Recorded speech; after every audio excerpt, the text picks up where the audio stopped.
Gentlemen, it looks like it's time to start. So a very warm welcome everyone to this year's RIE conference here in Aachen.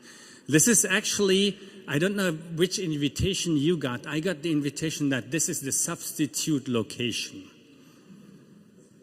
And we ask ourselves before, how well do we know Aachen to have this as a substitute location? How does the other location look like?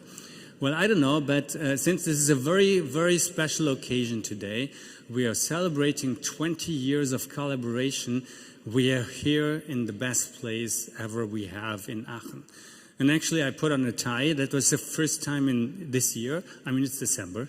And actually, when I went to the wardrobe to find the tie, I opened the wrong drawer first. So this is where you can see that how often people wear ties. But I thought for 20 years of collaboration, that is the right thing to do. And yes, I would like to welcome everyone here. I would especially the guests of honor in the first rows, as always, our guests from the universities, from Aachen, Leuven and Delft, and also especially our guests from Siemens, who came a long way, and some of them didn't really manage to come, which is a little sad because we'd love to have you all here for that special occasion. Well, I would like to share a couple of my personal highlights from the last 20 years. Well, I haven't been here in the Siemens Corporation for 20 years, but almost. And during these years, many things changed. And it's good that many things changed. And if we, for example, look at transfer, it changed entirely during the years. But how does transfer look like today? Well, actually, let's look at our collaboration which we have. I do lively remember my first occasion when I came into the Siemens Aachen collaboration, which was a nice dinner. That's a good start, isn't it? Which Professor Eversheim and Professor Wucherer had together on a nice summer night, and they were talking about every topic possible. Content, and also personal things, and everything else. And I was part of the CKI, the Center of Knowledge Interchange, since then. But I was also really astonished about how these two people were talking to each other, because it was an open dialogue full of trust. And this is one of the elements which I've seen during all the years, which is, I guess, really important for such kind of collaboration. And this is why I truly think that this cooperation works so well, and that is only the first moment when I came in. And I think people changed over the years. However, the trust remained. But if I do say people changed over the years, we didn't have too much change. Professor Eversheim handed over to Günther Schuh, and I think you were the one who is still, and you'll ever be, the CKI director who served the longest time, because CKIs are dead, and you're the one worldwide for the longest time, so congratulations to that. And afterwards I took over. It's only 3 people on our side, and it's actually only 4 people on the Siemens side. And honestly, I have to say it's Natascha forever. We just talked about that this morning, but you're with us for 15 years. And I guess this personal continuity also plays a big role in not only developing this kind of trust, but also developing this kind of collaboration in the way it is. So it's 4 people there, 3 people here, and Natascha forever. So this is probably also some kind of recipe which really works out well. However, I truly also believe that change is always necessary. And if change is necessary, we did it. It's also something which a collaboration has to be. It has to adapt to whatever happens throughout the world. The adaptability plays a role. And we were able to see the adaptability from the Siemens side, since you rethought your concept of the Center of Knowledge Interchange and changed that into the RIE concept, which has been really a great benefit for everyone, because we were actually working together ever since closer with Leuven and Delft in this kind of cooperation, which for us makes a lot of sense, and maybe we needed a kind of little push from Siemens to make that happen. But the adaptability of our collaboration made this collaboration even better over time. So that's, from my view, besides trust and the personal continuity, the third aspect that makes this collaboration so special, the adaptability. For sure, new topics came up, and new topics, we're working together in these new topics. However, I guess, and they are always for the mutual benefit.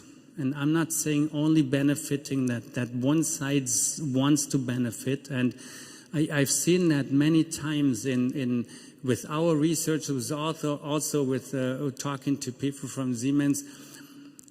Based on the trust, both sides always thought about this cooperation. How does it benefit me, but how does it benefit also the other side?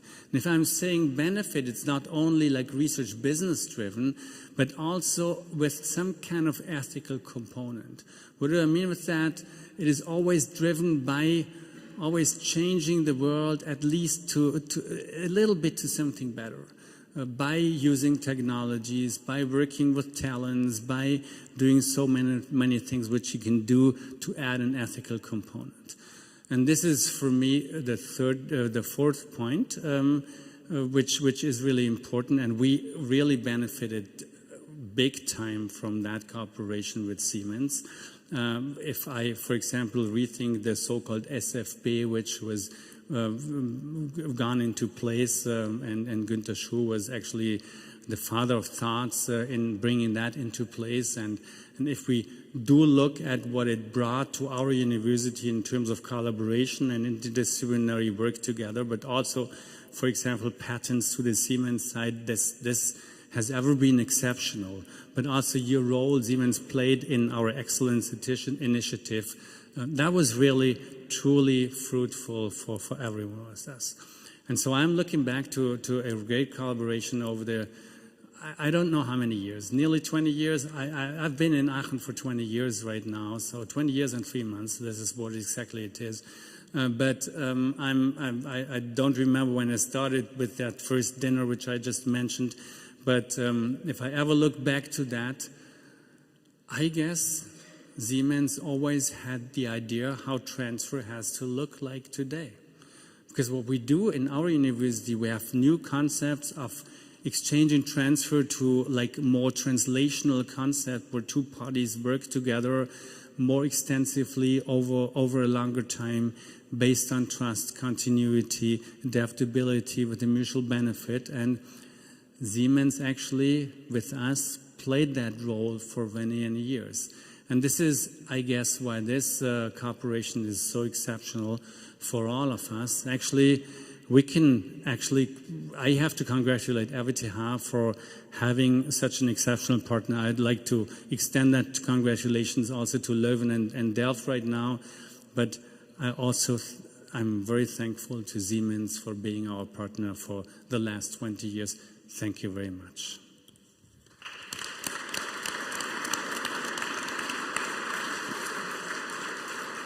Having said all that, and having wished to have everyone from Siemens being here who was part in the last 20 years, well, snow kicked in.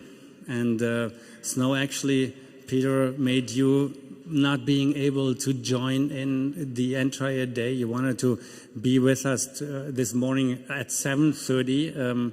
This is when we started to have our first conversations, and also being tomorrow. But I guess all your flights were canceled, but and we can see the snow in the background, so that's a great picture there. But we are really happy that you can join and say a couple of words to us. Thank you very much for joining in. Thank you, Malte. And I must say, from what I see on the video, it looks it's just like a very special place. All I can feel is the it's one of the best things in my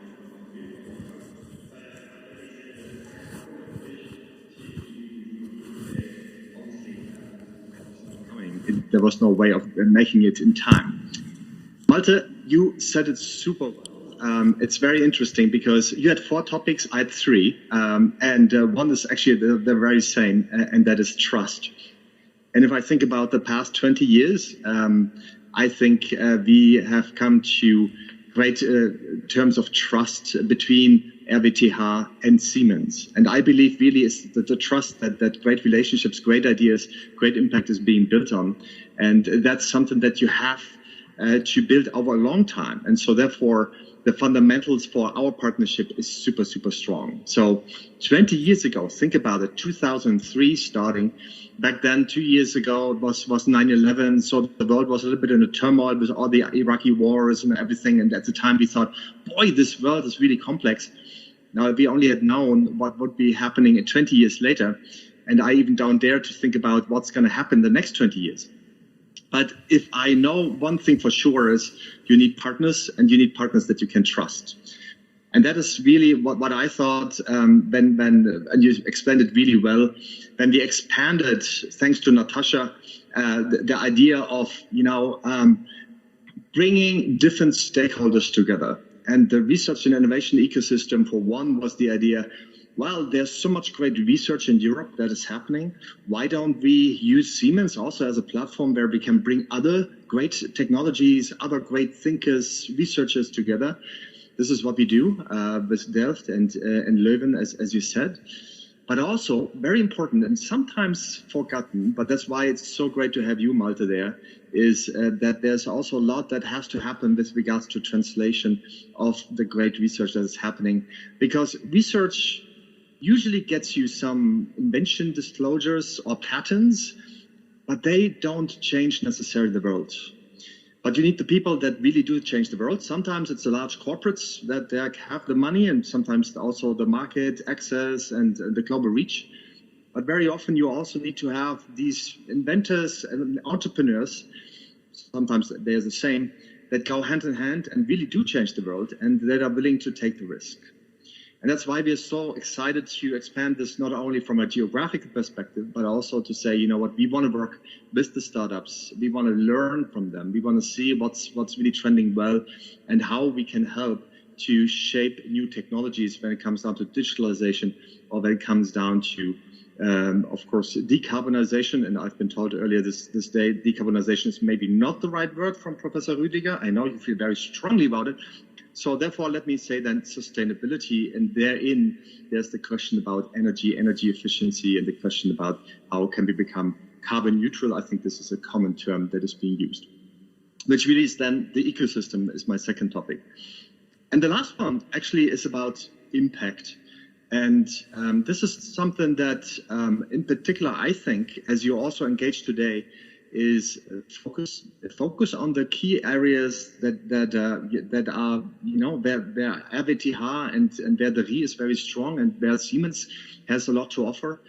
Don't go on the fringes, go to where technology is needed.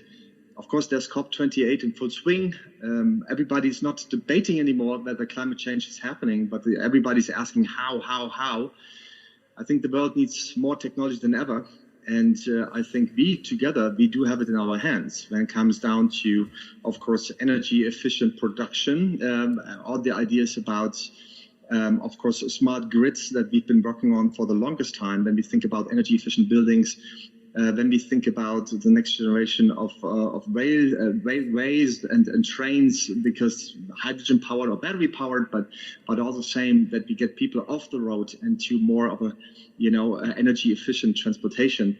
I think these are all super relevant topics for us to engage. And then lastly is really the topic that I think we've been very, very strongly engaged on this, and that is something, if it existed already the way we envision it, that is the industrial metaverse. Maybe it wouldn't have mattered if it snowed today or not, because we would have met in that industrial metaverse. We would have had our RIE conference in there. Maybe that's going to happen in 20 years, so that we really don't worry about what the weather forecast is. It's a topic that I'm super passionate, that you are super passionate, where I think in particular the RIE of Aachen, ARC, has a unique positioning with Leuven, of course, where we have very strong ties also with Siemens, and its heritage and some acquisitions that we made, but also with all the great research projects that are going on, sometimes funded by Siemens or by third parties. So therefore, this is the topic that we want to shape. And I think we have a right to shape it, in particular when it comes down to industrial metaverse, because I think we in Europe, we have a right to win when it comes down to the industrial base. We have been at the very forefront of the industrial revolutions in the past. And I think although we are not leading in all the digital technologies around the world, if there's one where we can make a difference and where we can make tangibly changes in Europe and the world, is it comes down to the industrial metaverse and making it real and defining it the way we think it should be, as opposed to maybe some other very strong powers around us that we discuss every day. With that, I wish you a super great conference. Yet again, very sorry I cannot be there, but then I'm looking forward to the 21st. And I only have one wish for all of you, and that is you have something very precious in your hand, and that is your neighbor. I'm probably not in your hand, but sitting next to you. And that is something that's so invaluable, because you cannot fake it over, or you cannot make it over any Teams or Zoom or whatever that is. You have the real deal. And so this serendipity of standing together, thinking about new ideas. Have you thought about this? Have you met this person? So I just wish you great conversations, great ideas, great new connections that you haven't had, because it's so precious in nowadays as we all telework, and making those human connections so that we can build trust and that we can shape a better world for the next 20 years. Big thank you, and over to you, back to you, Malte. Thank you very much.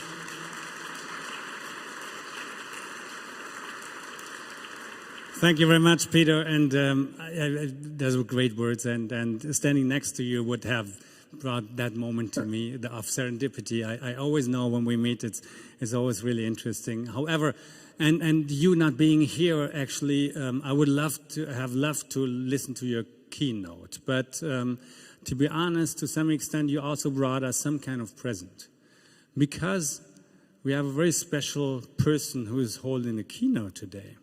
And this is very special for us, since she's an alumni of this organization, actually. Yes, Dr. Annika Hauptvogel. And she spent a couple years at our university. She brought our excellence initiative forward. And then it's like always, as professors, we remain here, and you're making a career. And your career is so impressive that you were just awarded to the top 40 under 40 from Capital, which is really impressive. So you're one of the 40 most important people in the business world under 40. Isn't it impressive? You can give her a hand. Come on.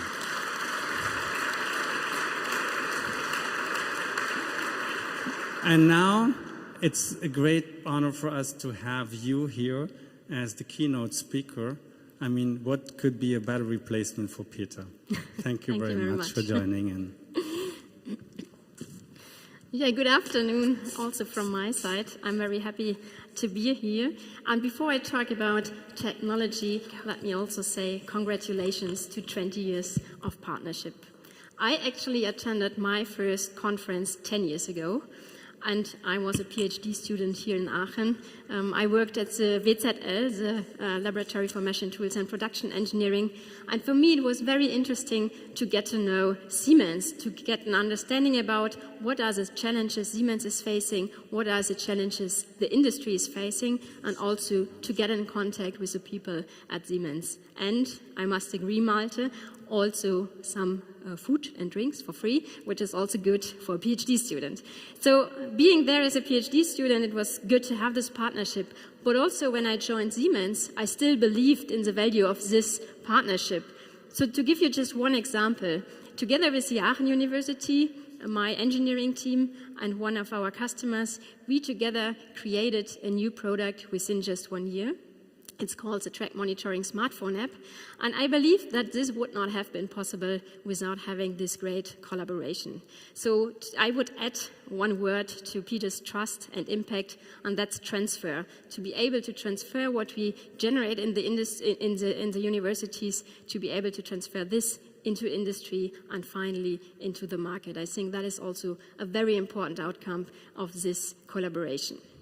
So I could talk for hours about the benefits of this partnership, but actually I only have 20 minutes. So I would say, well, maybe even less, but I would just want to say thank you to everyone who made this partnership possible and who helps us to even drive this collaboration further. And collaboration is a good keyword because today I'm going to talk about the industrial metaverse. And the industrial metaverse offers us the next generation, the next phase of collaboration. And that's why I want to emphasize the industrial metaverse today. So the industrial metaverse is not something that comes overnight. It's not a revolution. It's an evolution which also has kind of a history. And you could also say it's a 20 years history, starting with the PLM systems 20 years ago, which started being part of our factories and engineering processes. Then 10 years later, roughly, the first digital applications were established in our factories, and then 5 years later, the digital twin era began. And today, we talk about the industrial metaverse. It's not finally there yet. I mean, otherwise, as you said, Peter would maybe here in our metaverse. He's not. So it's kind of a vision, but I want to show you today that we already have applications that are available today. So what is this all about, this industrial metaverse? So first of all, it's a photorealistic environment, a photorealistic replication of the real world. So if you look at the video in the background, it's quite hard to distinguish whether this is a real video or if this is a virtual replication. I mean, of course, if you look at the guy there, you immediately recognize that is not a real person, but still, the machines, they look very photorealistic. So that's the one part of the industrial metaverse, that you're able to immerse yourself into such a virtual environment, and it really feels as if you were there, as if you were in a real factory, although you might be just in the office. Then second, this environment allows you to meet in real time. So we could meet in this factory, although we might be in Aachen, some other colleagues might be in snowy Munich, but still we would be all in the same place and working there as if we were in the same factory. And the good thing also is that this is possible in real time. When you think about how to collaborate in real time today, you might think one easy application is PowerPoint, right? So today you're able to work in the same PowerPoint presentation, although you might not be in the same office or in the same place. That works quite well, I would say. But if you think about 3D applications, it's not possible today to really work from different places around the world in this one 3D application. So that is the new part of the industrial metaverse. Then the industrial metaverse also allows physics-based simulations. That means that the industrial metaverse behaves like it would be in the real world. So if you look at the pictures here, the air flows as if it were in the real world. Why is that important? Because if we want to make simulations, if we want to understand how this system, how this asset would behave in the real world, it's important that both worlds behave the same way. Otherwise, I still would have to try things out in the real world, but I don't want to. I want to do this all in this virtual world, and therefore it's so important that both worlds behave the same. And then lastly, we want to monitor and analyze the assets in closed loop. What does that mean, closed loop? That means that both worlds, the real and the digital one, are completely connected. And if I change something in the real world, the virtual replication will immediately act accordingly, and vice versa. So if you think, for example, of a robot arm, and you change the axis or whatever in the real world, then the virtual world would also adapt the robot arm. Or if you do this change in the virtual environment, then also the real robot arm would act accordingly. And that is what we call closed loop. The nice thing about this is that our virtual replication has a memory, so you can then store all the informations and kind of travel back in time. So you could also think about what did the robot do or I don't know, 5 minutes ago, so you could then travel back in time in this virtual replication, and that is not possible in the real world, and that is another benefit of the industrial metaverse. So that gives you a rough understanding about the industrial metaverse, and what are the key enabling technologies. So number one is the digital twin, as I just showed you in the history slide. But it's not all about the digital twin. It's also about keeping this digital twin alive. And therefore, we need constant data exchange between the real world and this virtual world. So we need the Internet of Things, or rather the information and communication technologies. We need networks, we need edge and cloud computing. What we also need is AI. If you think about a factory, so for example, one of our factories in Amberg, it produces 10 terabyte data per day. So there's no person on earth that is able to analyze 10 terabyte data per day. Even 10 persons wouldn't be able to do so.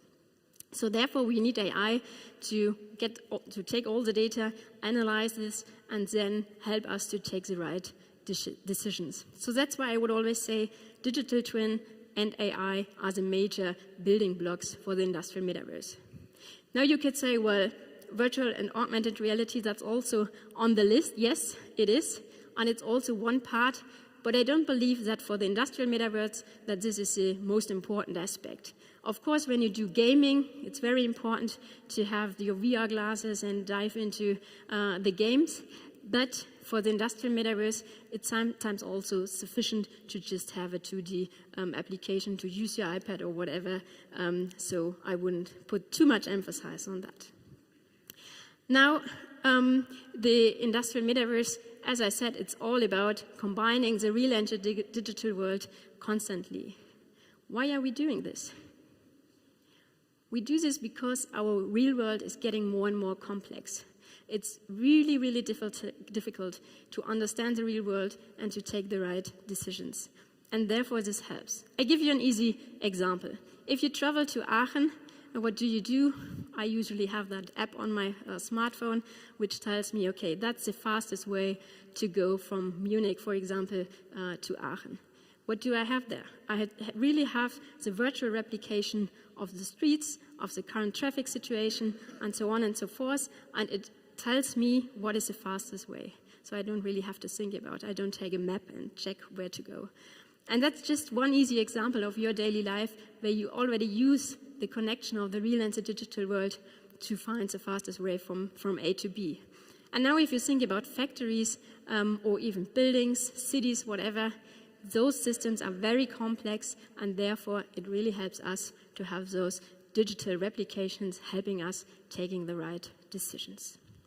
Now I also brought some examples because today we wanted to talk about collaboration and where do we use the industrial metaverse for collaboration. One is the one you can see here in the little video about coral reefs.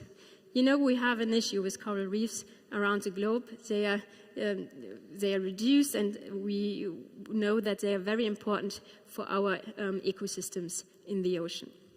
Therefore, there are some universities and NGOs focusing how to keep those coral reefs, and therefore they create the digital twin of a coral reef together with Siemens. Because if you have, as I said, this virtual replication, it helps you to understand how is a coral reef working. As you can see also in the video, how is the water flowing and so on and so forth. And only if you understand how this is working, and if you can use this digital twin also for predicting how the system behaves, you can really create an impact in saving those coral reefs. That's one example. Another one is in the city of Berlin, where we create our Siemens Stadt. And there we also use digital twin to improve the buildings. Why? Because buildings, they are responsible for roughly 30% of CO2 emissions worldwide. And therefore it's so important to focus on their energy consumptions. With the digital twin of the city, of the Siemens Stadt in Berlin, we are able to, for example, make those buildings more energy efficient. So our idea is to have, in the end, a carbon neutral district in Berlin, and that is only possible by having this metaverse, industrial metaverse, of the city in Berlin.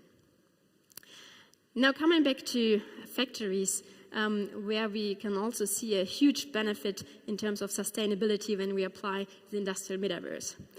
Because industrial metaverse, it's not only for the factory, it's for the entire life cycle of a product, starting in the engineering phase.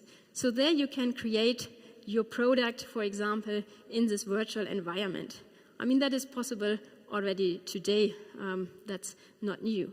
What is new is that you can take this product and put it virtually in the environment where you will later operate the system. So for example, Siemens is building trains, so we can then take this train, put it on the track virtually, and test how it would work in reality.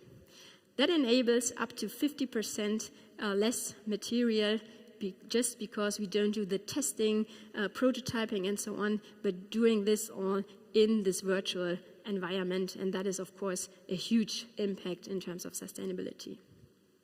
Then we also use the industrial metaverse in our factory to constantly optimize those production processes during operations. And we do this, for example, in Erlangen, where we constantly update also the virtual replication of our factories there. And that helped us to boost up to 20% productivity and also 40% of energy savings, just by always asking, are we doing the right things? How can we improve what we do? How can we maybe organize our machines differently? And so on and so forth. So the industrial metaverse really helps us to improve and be more sustainable along the entire value chain of a product and also in the production process. Now, this sounds all very good. And now you could say, well, why are we not doing this? And I see three major blocking points. The first one is the lack of connectivity. So if you visit a factory, and maybe not our great factories in Erlangen and Amberg, but another factory somewhere in the world, you will see that not everything is connected. So digitalization is, yes, an important part, and Industry 4.0 started the process of digitalizing our industry, but we are not there yet that we have all the assets connected and that we get all the data in real time and so on and so forth. So that is the first issue we see. Then we have a lack of interoperability. That means even if you have a digital factory and you have connected all the machines and so on, they often operate on different systems, and these systems might not be able to talk to each other. So they are not connected, and they don't have the interfaces they should have to really exchange all the data.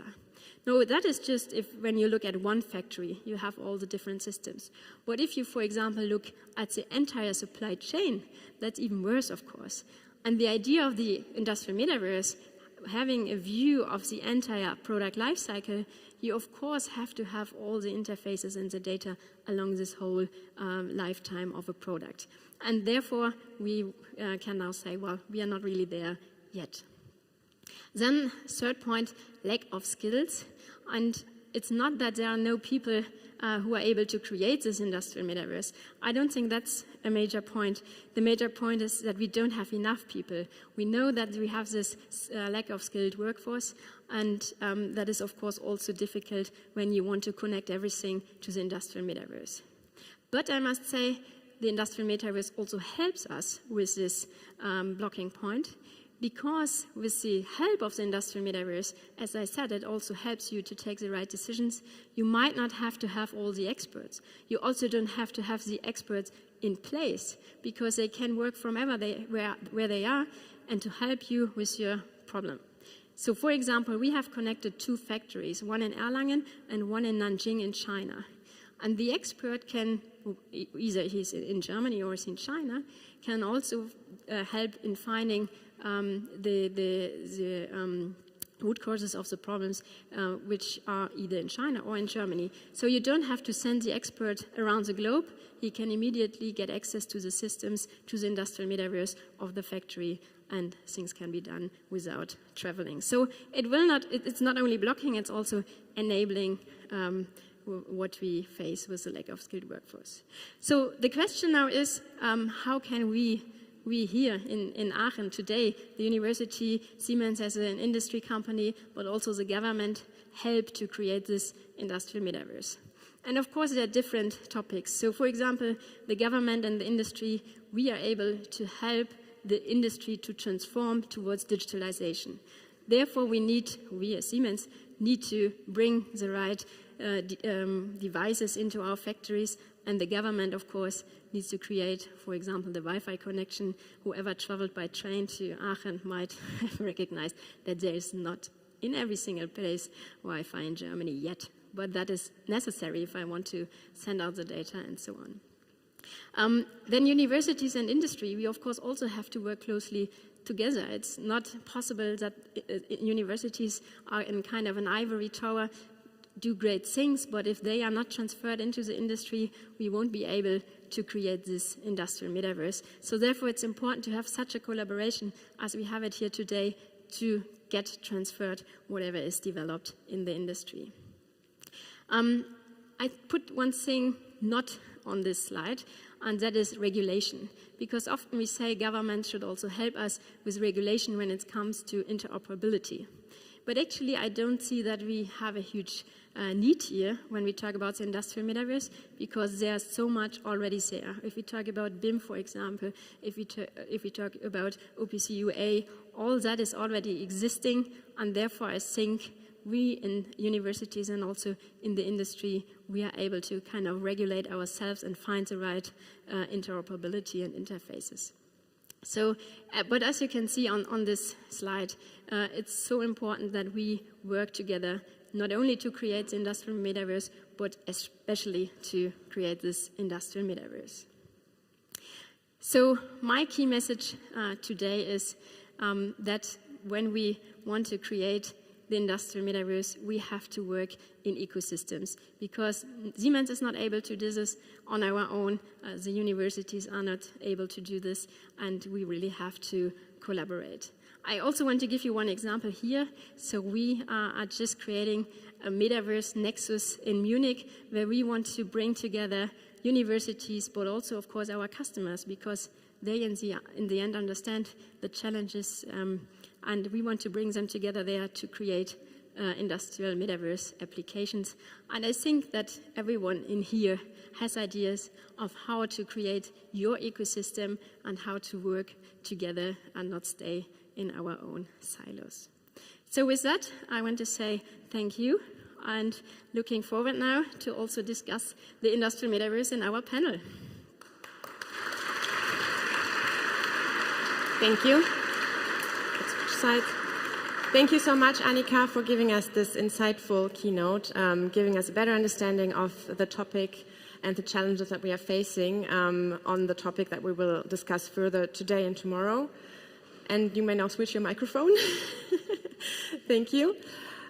Just a brief welcome from my side. Malte Brettel was so used to hosting these events that he totally forgot that he was supposed to give the mic to me, which is fine, I get it. No, my name is Christina, and I'd like to welcome you here in our beautiful town hall of the city of Aachen, here in Aachen, as well as to the people who are joining us in front of their screens. Welcome.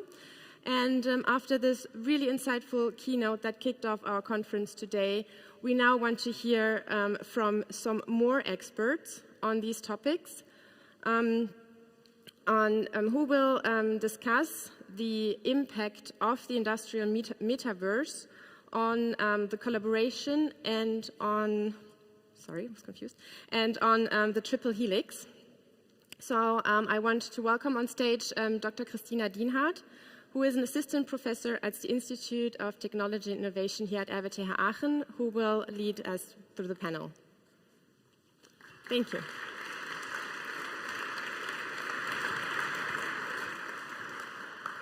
Thank you very much. Thank you, Christina. My name is also Christina, and I'm very happy to today moderate our panel discussion about the metaverse, associated technologies, and the impact on the triple helix.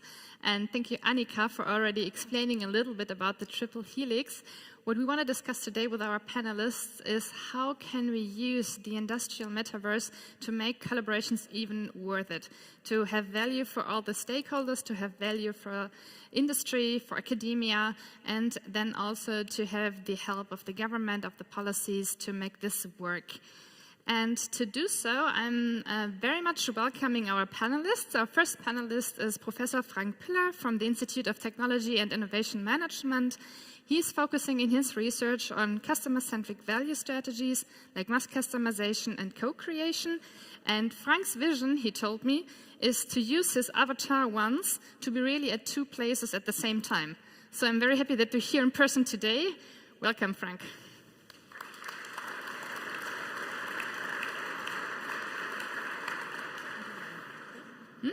Where you want. So the second panelist today is Professor Gabriele Gramelsberger, also from the RWTH Aachen University, and she is Professor for Theory of Science and Technology. And her research topic is about the digitalization of science and the introduction of new research methods, such as computer simulation, machine learning, or the digital twin in engineering. She formed the Computational Science Studies Lab at RWTH Aachen, and she is an appointed member of the North Rhine-Westphalian Academy of Science and Arts. So welcome, Gabriele, and nice to have you here.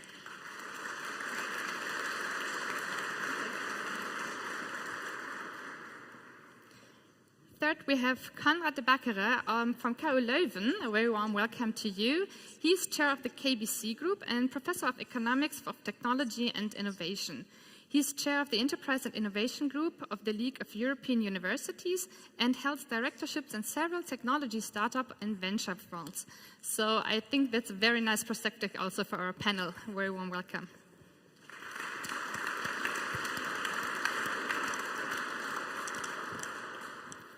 And I don't have to introduce Annika anymore, so a very warm welcome to you. What I really liked about Annika is that she told me that she already combined the real and the digital world during her PhD in Aachen, and now she drives the metaverse at Siemens.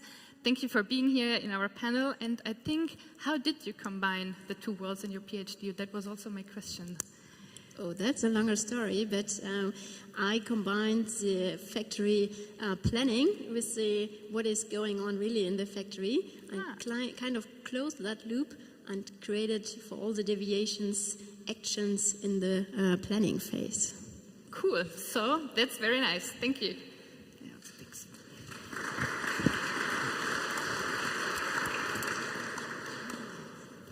So in our opening keynote and also in our Impulse keynote, we already heard a little bit about the metaverse, about the definition of the metaverse you already gave us.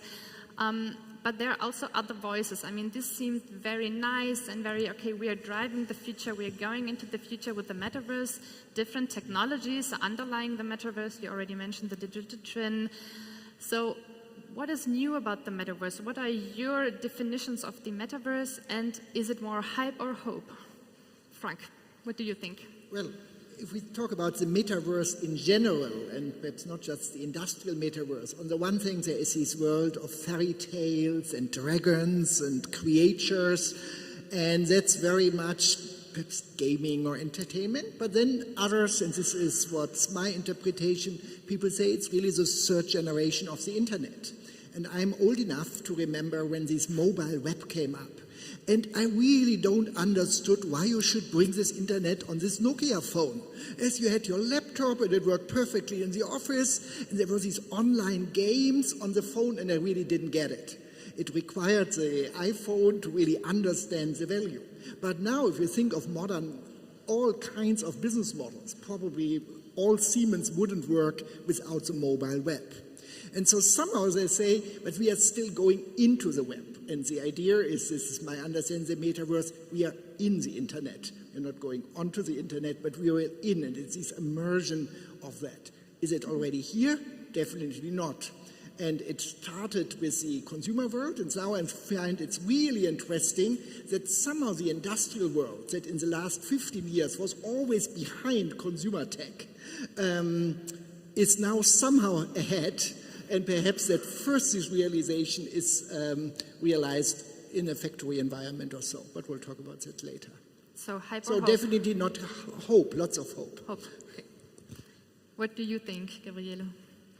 So I go a bit in this direction. We experimenting with the metaverse a bit, as you know. We already had a workshop with Siemens on computer games and using game engines and scene design. What can it do for the metaverse? And I think it's a good way to look at gaming, because they have a very special understanding of objects, and I think you need this object.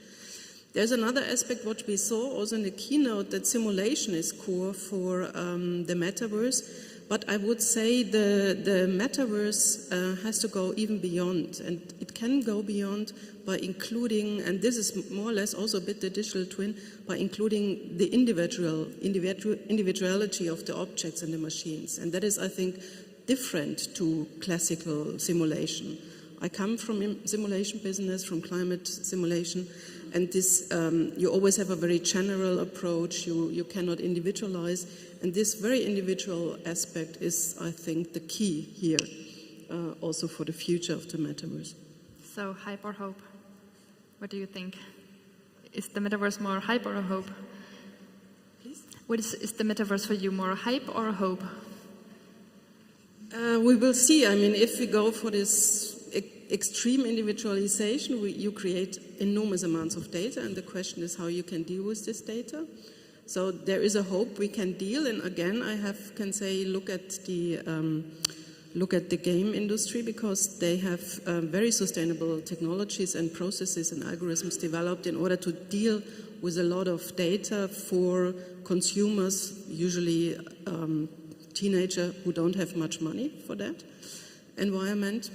So therefore there is some hope. On the other side, of course, also compared to sustainability, if data sustainability will become a big topic, we see, then maybe it's more hype. Thank you. What do you think, Koenraad?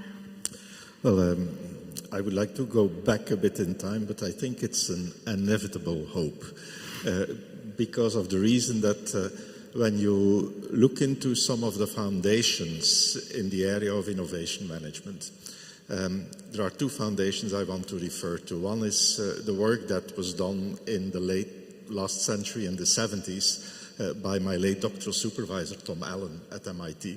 And in 1977, he wrote a book called Managing the Flow of Technology. Having been an engineer at Boeing, having seen how new developments at Boeing were going wrong all the time, he wanted to understand what makes the difference in successful product development. And he came to the conclusion that there was a lot of problems arising from information asymmetries during the design of the new product. And then came along the question was, how do you solve this? And he is famous for having developed the concept of gatekeepers, the impact of distance, physical distance, on problem solving in innovation projects. And this meant that he put a lot of emphasis on having teams physically working together. But then came the advent of new technologies. Three-dimensional CAD systems was one of the first that allowed engineers to work at a distance but still share designs in a very effective manner. Because this helped them not only to reduce information asymmetries, but also interpretation asymmetries. And so ever since you have seen, since the late 90s, beginning of this century, technologies that improve the effectiveness of the design process. And then a second theory I want to refer to is what people like Jim Utterback developed also at MIT, Jim Utterback and Bill Abernathy, who were at that point in time focusing on the interaction between product and process design. And they came up with the same concepts where they said, well, if you want to have a dominant design of a particular product, you need to take the process and the product into consideration. Well, the digital twins, looking at digital twins and linking them to, for instance, the metaverse, allows you to overcome those information and interpretation asymmetries and allows you to move between the physical and the digital. And I think there's still a lot of work to be done. We've seen a lot of interesting highlights on that. But the fact that you tackle those success factors in product design and process design at their core makes it an inevitable hope as far as I'm concerned. Okay, yeah, I think that's interesting also about these interpretation asymmetries, because as you already mentioned, like translating boundaries and so on, this can really be a thing. So because you already talked a lot about your definition and Siemens' definition about the metaverse, do you want to add something to what has been previously said to the metaverse in general, or I think it's clear that you see it as a hope, right? I would go one step further and also say it's rather a huge opportunity for the industry. And I think, we have said so for a long time that autonomous systems are what helps our industry, but actually it's not. We realize machines cannot solve their own problems. We need people. We need people who design factories and so on. And therefore I think that is really a huge opportunity to have an industrial metaverse. Yeah, okay. So far as I understood, it's like technologies like the digital twin, artificial intelligence, edge and cloud computing. So these are already existing technologies. These are not new technologies that are like raising up since a few years. So what is then really new about the metaverse? So what makes the metaverse and not something only that we know from Mark Zuckerberg and the former Facebook? What do you think, Frank? Well, a lot of actually most great innovations are combinatorial innovation. And so to say, I would say it's a mashup. And we had this nice slide by Annika where you showed all the technologies, and it's really those together. And for some use cases, some technologies are more important, for others not. So it's really this mashup. So from the technology side, I would say nothing. What is new is perhaps from the conceptual side, from the interfaces. So you mentioned gaming, and one standard, and I don't know, it would be really interesting to hear from Annika, the Siemens perspective on that. What I now see with NVIDIA, they really push forward this OpenUSD standard. That's a standard that comes from the gaming industry, but it's really an open source standard. And perhaps this thinking in open source standards and not proprietary standards that we own around a PLC or so on, that's probably new for me. So perhaps it's more on the business model side and what you do with it than on the technology side. So do you want to directly answer that? Well, yes and no. I would also say that the technologies I've put on that slide, yes, they are there yet, but you cannot use them for the industrial metaverse as it is in our vision.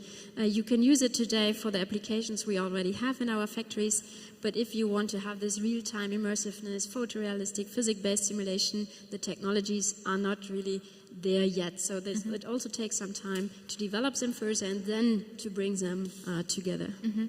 So, Gabriele, as you already also said that human-machine interaction is a topic, how do you think that this is affected by the metaverse? I mean, the human-machine interaction becomes, as I said again, more individual. Mm-hmm. I think this is a very important topic, and we cannot evaluate at the moment what this could mean in future for a future plant fabric, how it will look like. And what we always forget, I think, when we talk about the metaverse and digitalization is it is changing the reality also to an extreme extent. And we also have to think how it will change the reality, because machines need to be equipped with sensors, humans need to be advanced with sensors or whatever you need for that. You have to deal with this head-mounted displays. There is a limit to that. So it is changing reality also a lot. And this is very important to consider in this human machine interaction, I think. Mm-hmm. The other thing is you can open it up. I mean, it depends on the standards then, and also on the what you want as an industry. So you can open it up for smaller companies, for even stakeholder involvement in the design of products or in processes.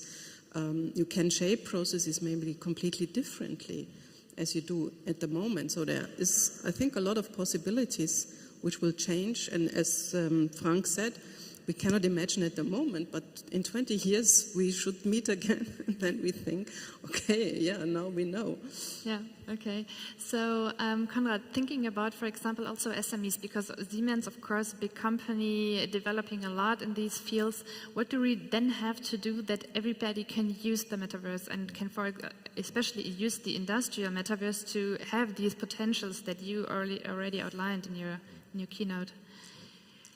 Well, I think, and that's where the ecosystem comes in a very important way. Of course, companies like Siemens, they're front runners. They're creating and shaping part of that future, just as universities are. But in the ecosystem, you also need to make sure that you have instruments to diffuse those technologies. And that's where, for instance, intermediate organizations, intermediaries come into play. In the Leuven ecosystem, for instance, we have the research labs, we have the collaborations with companies, but we also have a research center called Flanders Make. And Flanders Make is like a bridging institution together with Ceres, which is a professional organization of the manufacturing sector.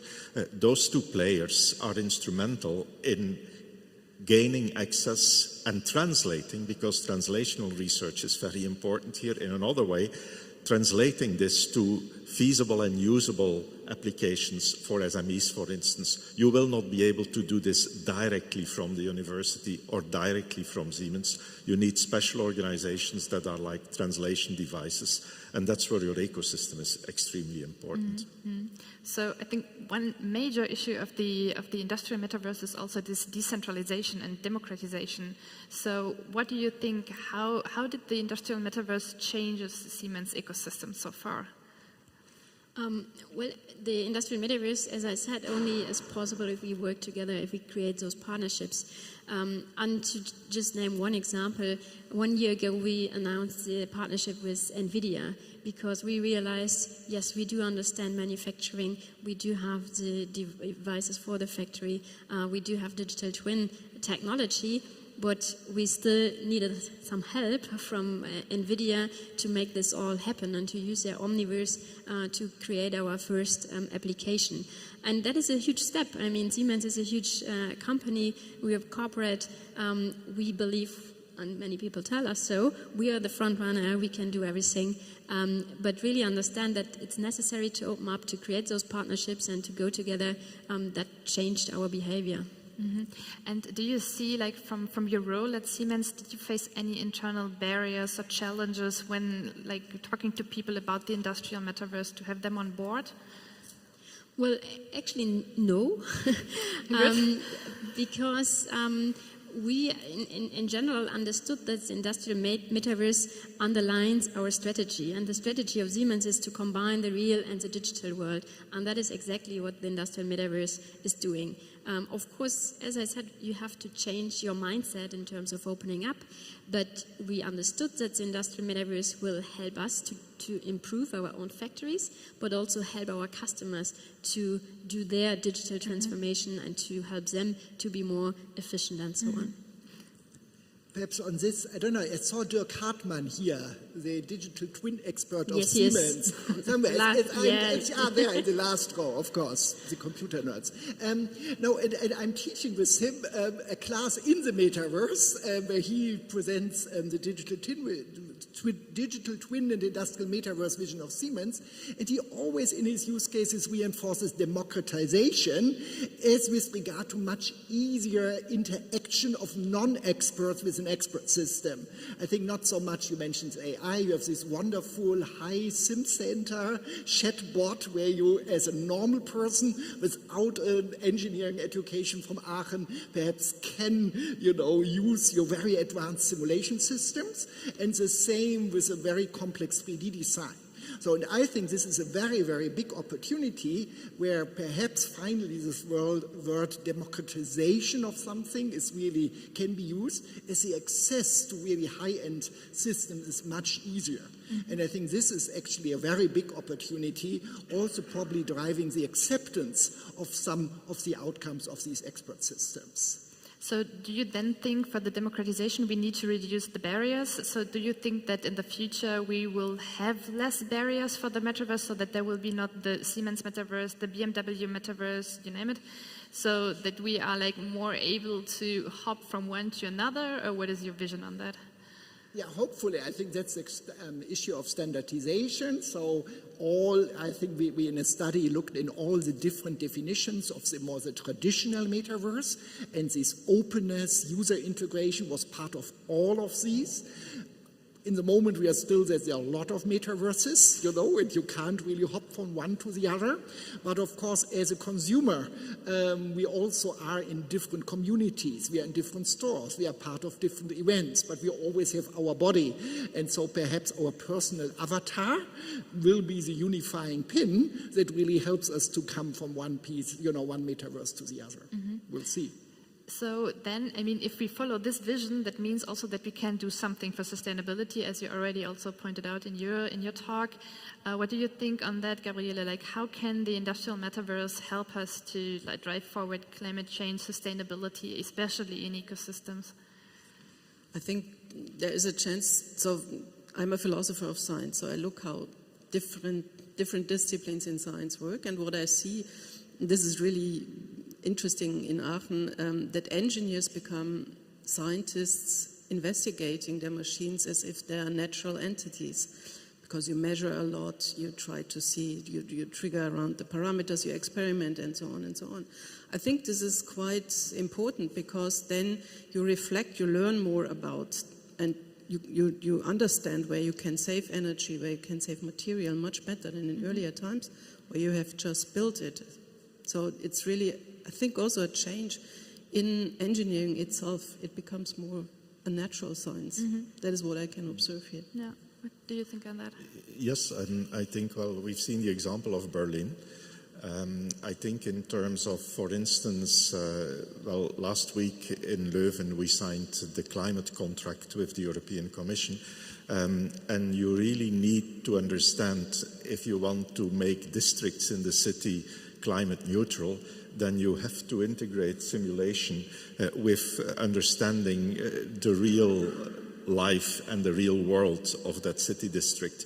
And so we are developing simulation tools which would be perfectly fitting in a metaverse concept to understand in a particular part of the city, how will we create a heat district, for instance? How will we change the energy distribution?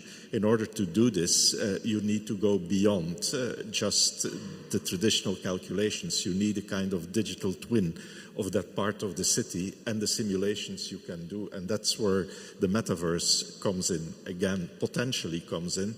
And I think, let me just also refer to 3D printing, for instance, where you see that product and use of the product evolve over time. Today you can have a 3D printer at home and experiment with it.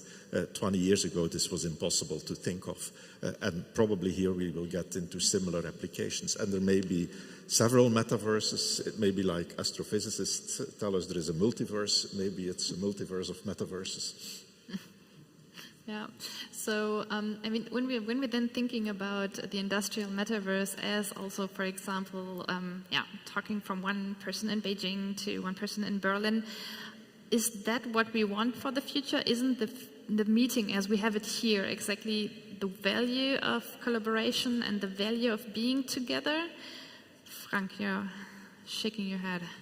Of course, it's super great, and I think, but there are definitely so much better things than Zoom or especially Teams. But perhaps, I'm not sure. So if I'm with Dirk as an avatar and we are talking about each other, that's all the last times we just met as avatars. And the platform we use is really a little bit amateurish, and it's C-level friendly, as this is a top executive class, so really nothing special. And still, you build a relationship to this avatar. And the thing, and this is why I'm a big fan actually of VR, even with a headset, is you really have to focus on the thing. There's not you can't multitask, you're really in this, and you really focus on the person. The 3D sound is superb, and probably easier to interact perhaps as in this big room with very difficult acoustics. So I'm not so sure, as I think Gabriele said it, we are just at the starting point of these human interfaces that are coming up. And so, yes, there always will be some real place for this, especially if you eat and network, but for, the more formal things, I'm actually not so sure. What do you think? Yeah, maybe to add on that, sometimes it's not possible to meet, not only if there's snow in Munich, but for example, we wanted to build a new factory in China, and that was during COVID times. So the experts from Siemens that are able to build such a factory or create it, they were in Germany and they were not able to travel to China, of course. But we still had to build this factory, and we created this in a virtual environment. So our experts in Germany, they were able to walk through this virtual factory, they adapted the processes and so on and so forth. And it was built, and we realized, so a little bit of a history, there were two sites in China, and we wanted to integrate them in this one factory. So you could easily measure, for example, the productivity of the old sites and compare it with the new one. And there's a 20% increase of productivity. And I would say that would not have been possible without having the experts and without having this virtual replication. So yes, maybe it would have been easier also to sit together and discuss and so on, but still if you do not see what you plan in this 3D environment, you still be not able to make it first time right? Mm-hmm. So therefore I think, yes, of course, sometimes it's helpful, but sometimes it's just not possible, and sometimes it's also easier if you have this virtual environment instead of just having a 2D map on the floor. I think they're complementary. When you look into research that was done on international product development teams, then a lot of applications using the internet can help the team communicate in different locations. But it's important from time to time to have them together as well. So I think it's a combination of the two.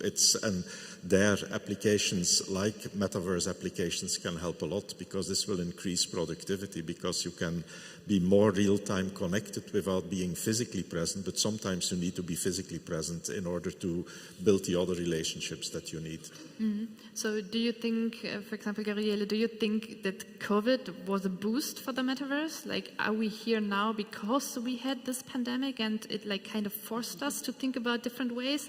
Or do you think that this is also the natural development? I mean, yeah, it boosted it. We have experienced it ourselves in teaching and in the university.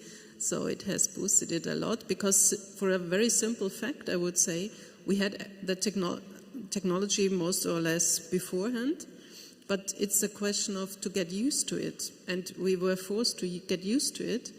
And now we can decide, do we go for an online meeting or do we meet in presence? So we have more possibilities to decide.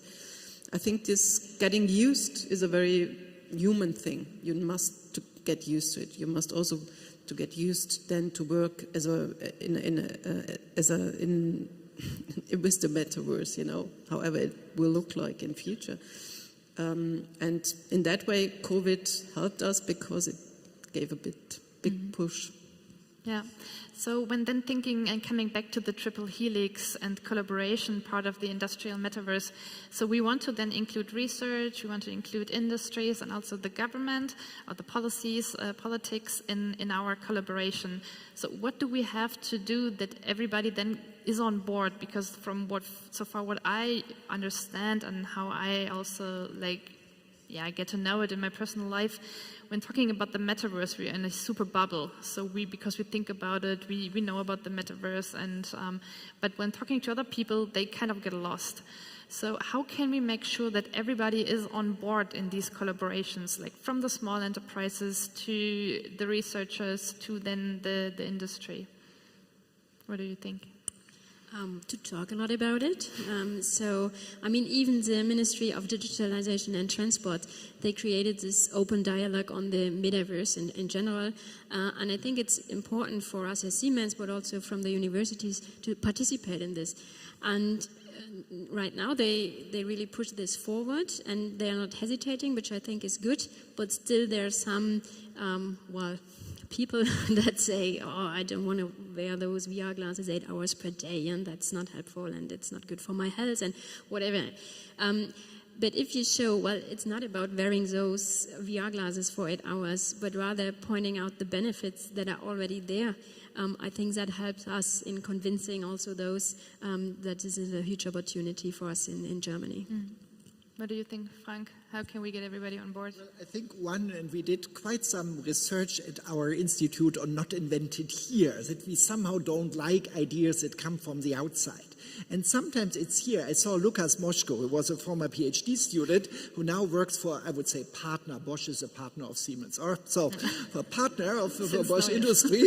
And in his PhD topic, he actually looked in these interconnected digital twins, somehow really, I would say, it's very related. And we had a project of different SMEs in manufacturing, and they should develop new novel business models to make money out of this shared data. We all started very ambitious, and of course it was a total failure. What came out was very cheap, very low-level efficiency use cases, but no new business cases and so on. And one of the reasons was somehow no one was trusting the data of the other, no one wanted to share the data, and Lukas then explains this very simple fact with a wonderful complex paper with paradox theory.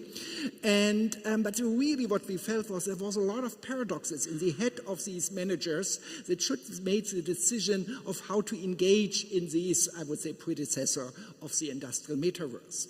And this is probably one of the big challenges that we really have to be overcome. These these were not really effects. These companies all got money to experiment by our taxpayers, as it was a publicly funded project. But there was a lot on these, emotional level. And I think this is what we really don't have to neglect on work on it. And I just can repeat what Malte and our opening speakers all said. It's trust, and really how to create trust. And for this, I would be this, we are probably establishing trust as a real person is easier than establishing trust as an avatar. Mm-hmm. But I think that's a very good bridge, because trust is especially that what we are celebrating today with our conference and with the 20 years anniversary. So about our collaboration, our very special collaboration between Siemens, RWTH, Aachen, Leuven. So what do you think is special about this collaboration, and how do you think, what is the status quo for you? What is your institution playing as a role in this collaboration? Gabriele for RWTH Aachen. I only had one collaboration with Siemens when we did this great workshop on gaming, and I was surprised that we could do such a workshop in industry and gaming so 5 easily. years ago. 5 years ago, Super, oh gosh. She's always super head. And so that was really interesting, but as a philosopher, I don't collaborate that much with industry, I have to say. So we have to keep you on board then as well. Koenraad. Well, I think we definitely with Siemens in Leuven, we also have long-standing collaborations. And of course, it's also important to understand potential path dependencies in those collaborations, because the Siemens collaboration is going on for many, many years. But it also started with an entrepreneurial company that was a spin-off of the university, LMS, Leuven Measurement Systems, that then became Siemens Industrial Software. And ever since, the collaboration with Siemens has strengthened. But the collaboration was there also because of the spin-off nature of the company. So I think there are many pathways that you can pursue to stimulate that collaboration. And that's why an ecosystem, again, is so important, because you collaborate directly, you collaborate through spin-off companies, you have your alumni, which is a very important network once they move to companies. So I have not one solution to make this happen, but many solutions. And that's what an ecosystem should be all about. How do you stimulate, and how do you stimulate also the interaction with your students? Because I think the next step, and one that we are really pursuing quite intensely in Leuven these days, is involving students in those types of collaborations, because this breeds future collaboration. Mm-hmm. So that's a very good point, I think, because involving students is one thing that universities can do, that research can then also do, also for educating. Annika, what do you think, like for our special ecosystem here in Aachen, how can the industrial metaverse help to foster this collaboration? I think the industrial metaverse as a topic is something where we can bring in all the different expertise. I mean, in Aachen we do have a strong expertise, in Leuven, and so in this whole Aachen arc we do have those technologies like digital twin, like AI, that feed into the industrial metaverse. And we from Siemens, we bring in the industry perspective. And as I said, that these two combinations of that we as Siemens understand the technology and that the university understands what the industry really needs, this combination is quite unique. And I think that is also the kindness of the industrial metaverse, bringing the great expertise here together. Mm-hmm. Can I just add one thing, as I really had this critical incident. I have a PhD student I co-supervise at the university in Sydney. And she's doing research about the omniverse of NVIDIA, but then also I talked to some people at Siemens as they are some. And she was yesterday in the phone call so in praise of Siemens. It said, in NVIDIA they are super close, but in Siemens it was so easy to get interview partners, and now she changed her PhD study to a case study about Siemens.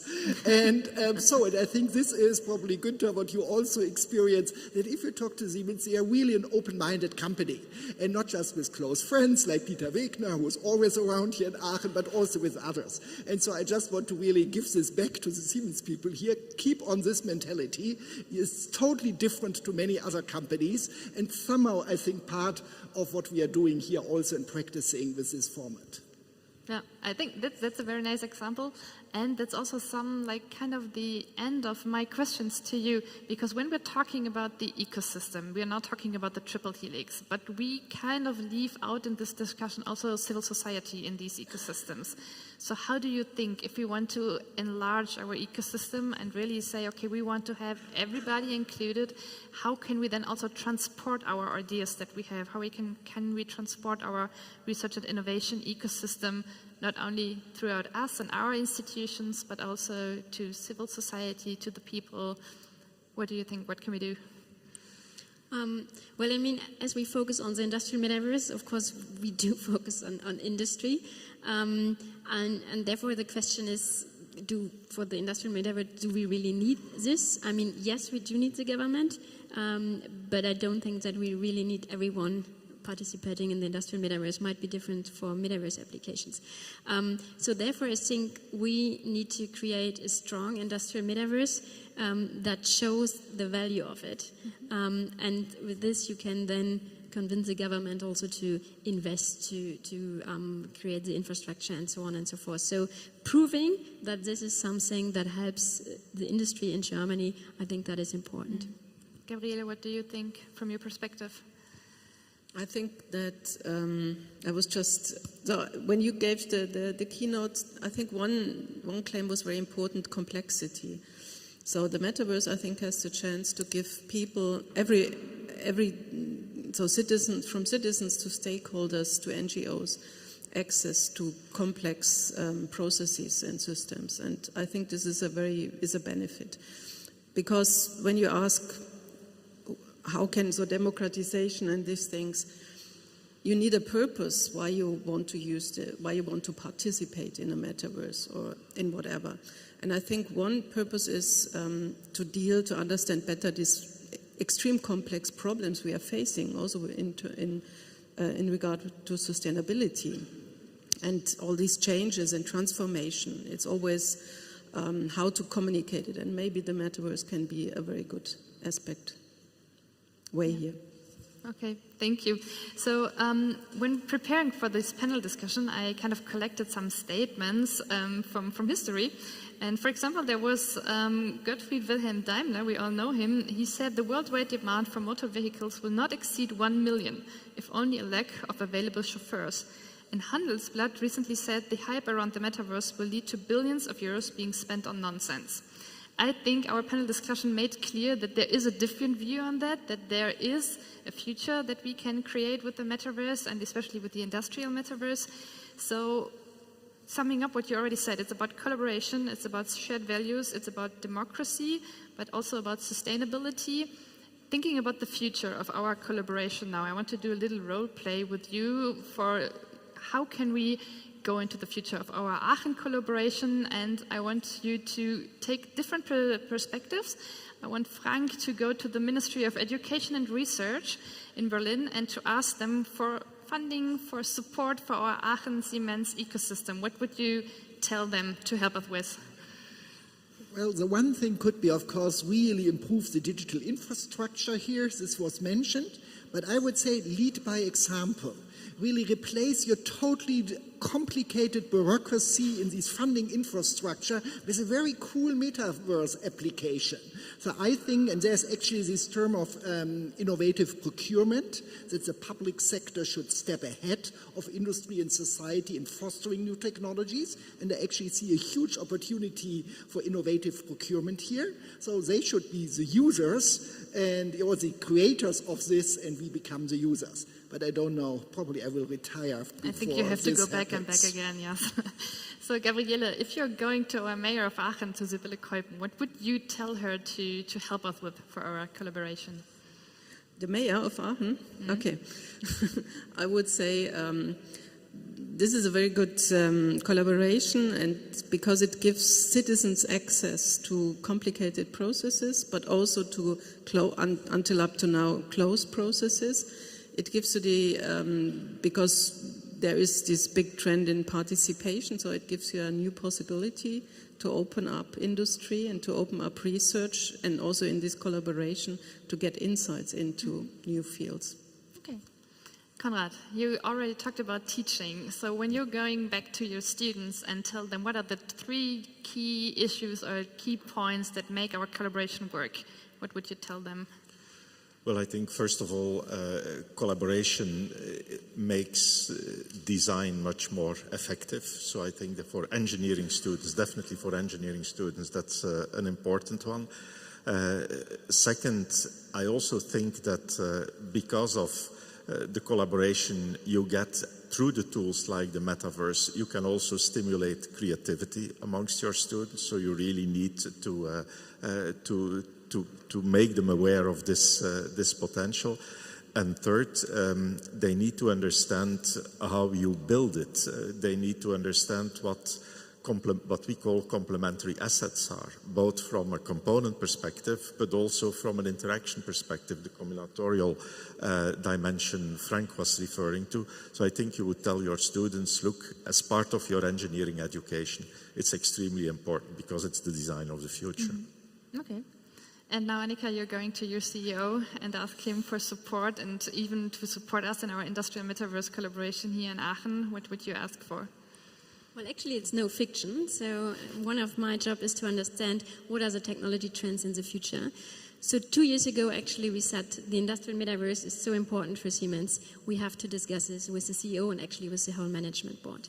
So we sat together and said, look, this is our vision of the industrial metaverse. That is what Siemens can do to establish the industrial metaverse. And he immediately said, yes, that is exactly what we have to do, and also the whole management team. So he, from there on, supported us in driving the industrial metaverse. And if you now hear Roland Busch talking, he often mentions the industrial metaverse. So he's on that journey with us. And just to give you one example, I've talked about the Nexus, and Theo is sitting also in the last row next to Dirk, and he will build up the Metaverse Nexus in Munich, which is also supported, of course, by our management team, to say we need those collaboration platforms also together with Aachen to establish those partnerships and to create the industrial metaverse together. Thank you. I think that's another point of what Frank said about the openness at Siemens to these technologies. Thank you very much to you to be here to answer the questions. And I think, are there any questions from the audience? Because we have some minutes left.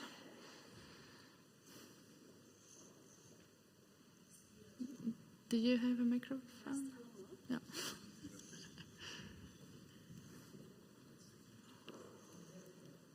There's one? Yes. There's one and there's one. Also.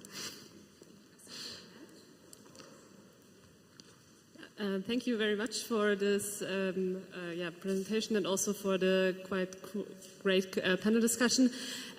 Because you mentioned the lack of skills that we still face when talking about the industrial metaverse, and we of course in a university. So I was wondering what are the three most important skills that we need to train, pass on, or that we need to get into the mindset of people. I mean, the skills to create this is to understand the technologies behind. What you also need, if you're not the technology expert in digital twin or AI, is the openness to apply the industrial metaverse. And that is something that you cannot learn by heart. That is something where you really have to change your mindset. But I think that is also something when you are a student, that is something that you can learn already there, that changing your mindset is also part of your life. Nothing is set forever. And this being able to learn along the entire life, being able to change your mind, that is important, I believe, to apply the industrial metaverse in the end. I think there was another question. Yeah. Hi, everyone. I have a question regarding digital twin and intuitive AI.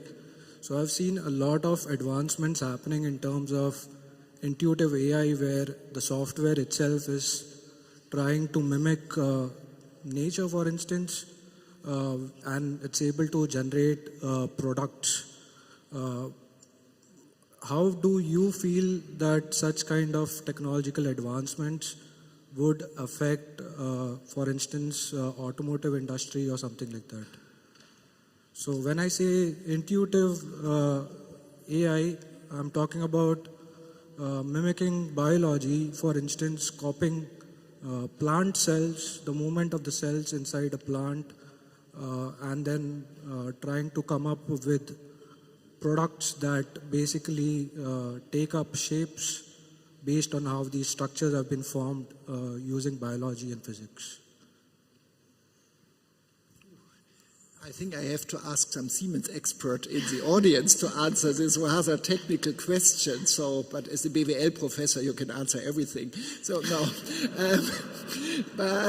so what I see, and actually it's Gabriele who taught me this. If you look again in the gaming industry, and probably this is the industry that's the biggest user of AI, all these very advanced computer games are not modeled by humans any longer, but they have generative AI much longer than this term became in, and they use also this biological inspired thing.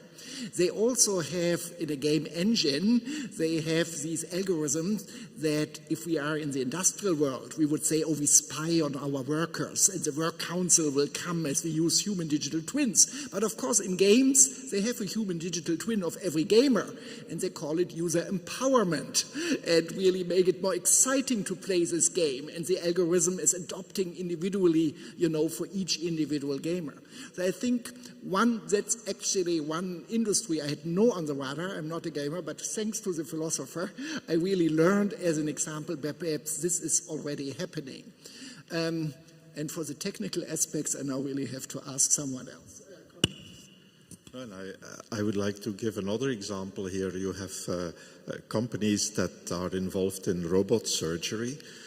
And in the robot surgery, it's important that you have some of those more intuitive dimensions that a surgeon, for instance, when doing a surgery and when cutting through a certain organ or whatever, will have a kind of intuitive sense of what is happening as well. So if you go in, I think they're in Sunnyvale, if you go to visit the R&D labs of intuitive surgery, they're called intuitive surgery, you will see those types of applications being developed, a combination of robot technology with AI, with sensing, etc. So there is a lot going on there, and I think it's for real. It's there today. Are there any other questions? There's another one. So, thanks for the opportunity to ask you a question. Ms. Hauptvogel, so you were talking about the benefits of the metaverse, and I totally agree, but I think you missed one point. And me as a gamer, I can say that there's also the risk of being hacked in a game. And so my question would be, what do you think about cybersecurity and the sense of the metaverse? Yeah, absolutely. So as I said, we have to exchange data to close the loop. And of course, we have to exchange the data securely. So therefore, cybersecurity is a major issue. I also put blockchain on the technology list, didn't emphasize it today, but you're absolutely right. Especially if we do not have our internal industrial metaverse of one factory side where it might be a little bit more protected. But if we look at the whole supply chain or the entire product life cycle, it's very important to also secure the data. Absolutely true. Yeah. There's another question.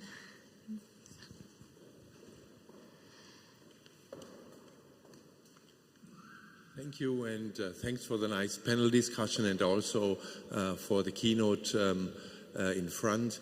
My question is, it was mostly about industrial metaverse, but I think we also have to extend that to academia metaverse. And when I say academia, I mean teaching and research, and possibly, and that's where we are farthest beyond, I think, is sort of governmental metaverse, right? Today, governmental metaverse is paper and pen, I think. On governmental metaverse?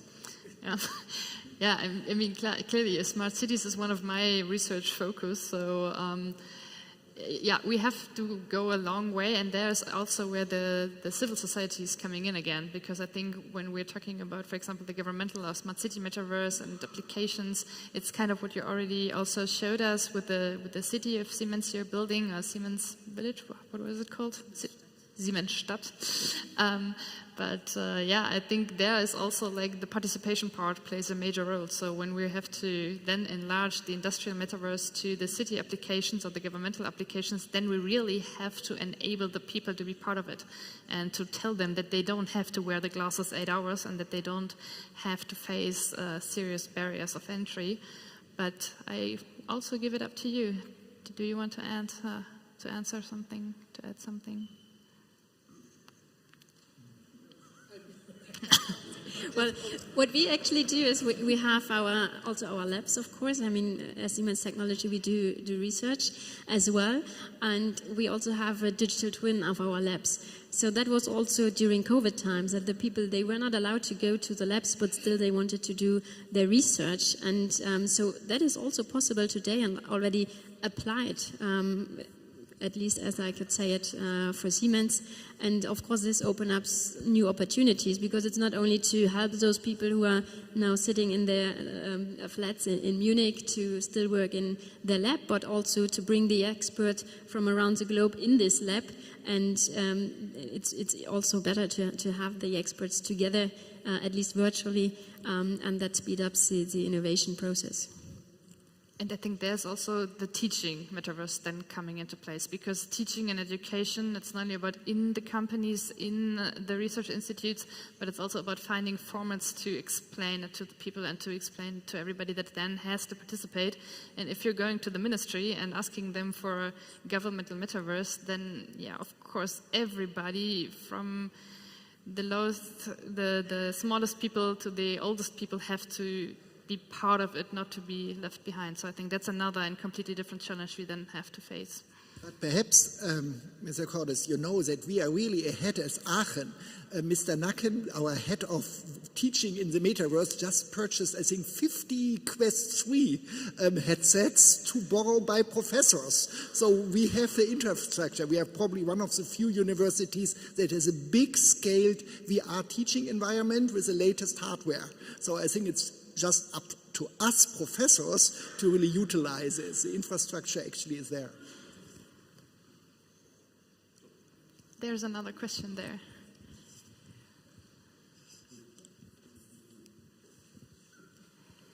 Hey, my name is Philip from the High Tech Campus in Eindhoven. Really nice panel discussion.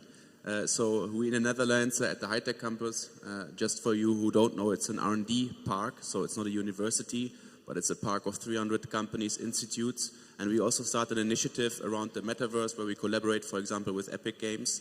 And I was wondering, yeah, there's a hub here. I heard about a hub in Munich. I heard that Aachen purchased 50 Quest.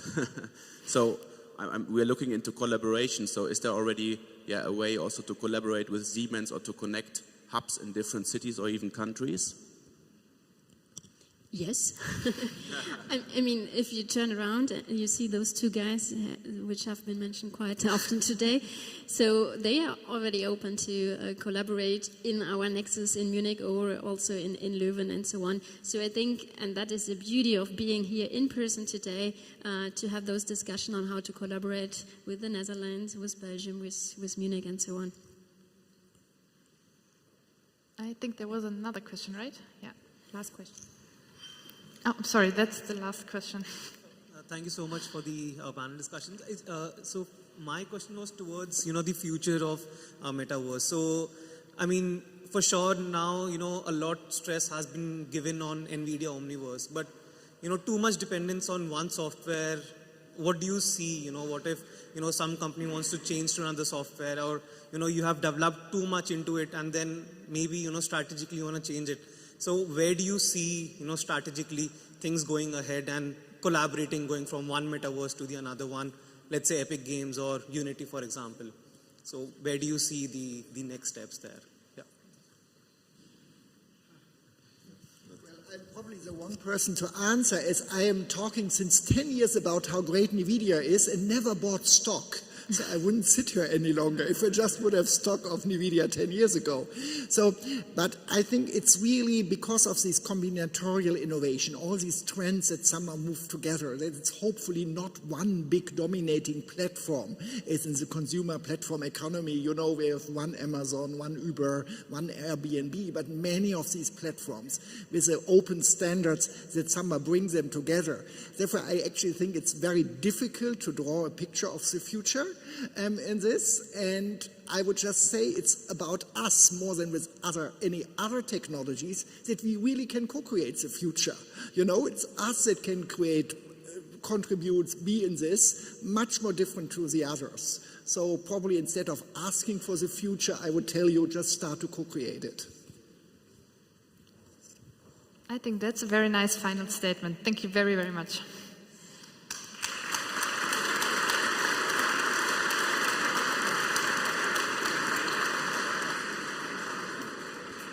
Thank you so much to our panelists and to Christina for hosting the panel.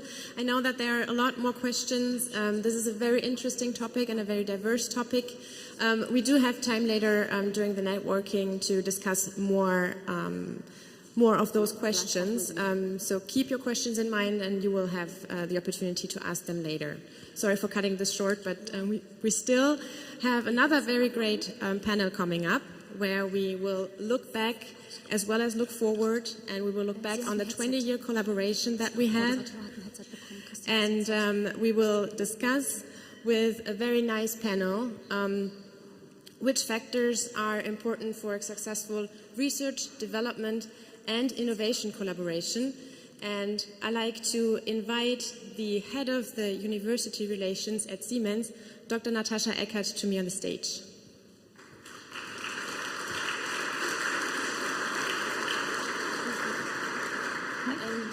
Thank you so much, and you will take it over from here and present the panel. Thank you. So we are approaching party time, but I couldn't imagine a better place to really celebrate the partnership, strategic partnership between Siemens and RWTH Aachen, RWTH Aachen, and since 2 years also the broader innovation ecosystems with partners from Belgium, KU, Leuven, Eindhoven, Delft.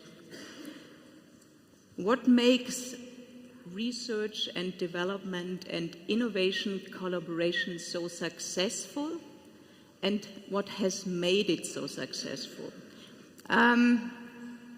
Now it might appear a bit like a remake from Malte's intro, so I also have to push a bit the fast forward button.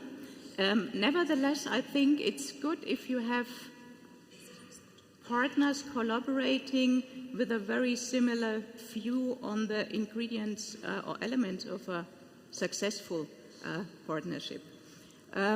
So what I would see, and interestingly, Malte, I also see kind of 4 success factors or ingredients for successful collaborations.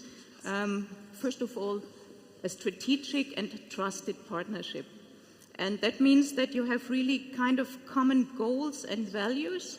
And if you look at Siemens and at RWTH Aachen, both houses, they have excellent engineers, and the engineers are more and more facing the challenges of a digital transformation.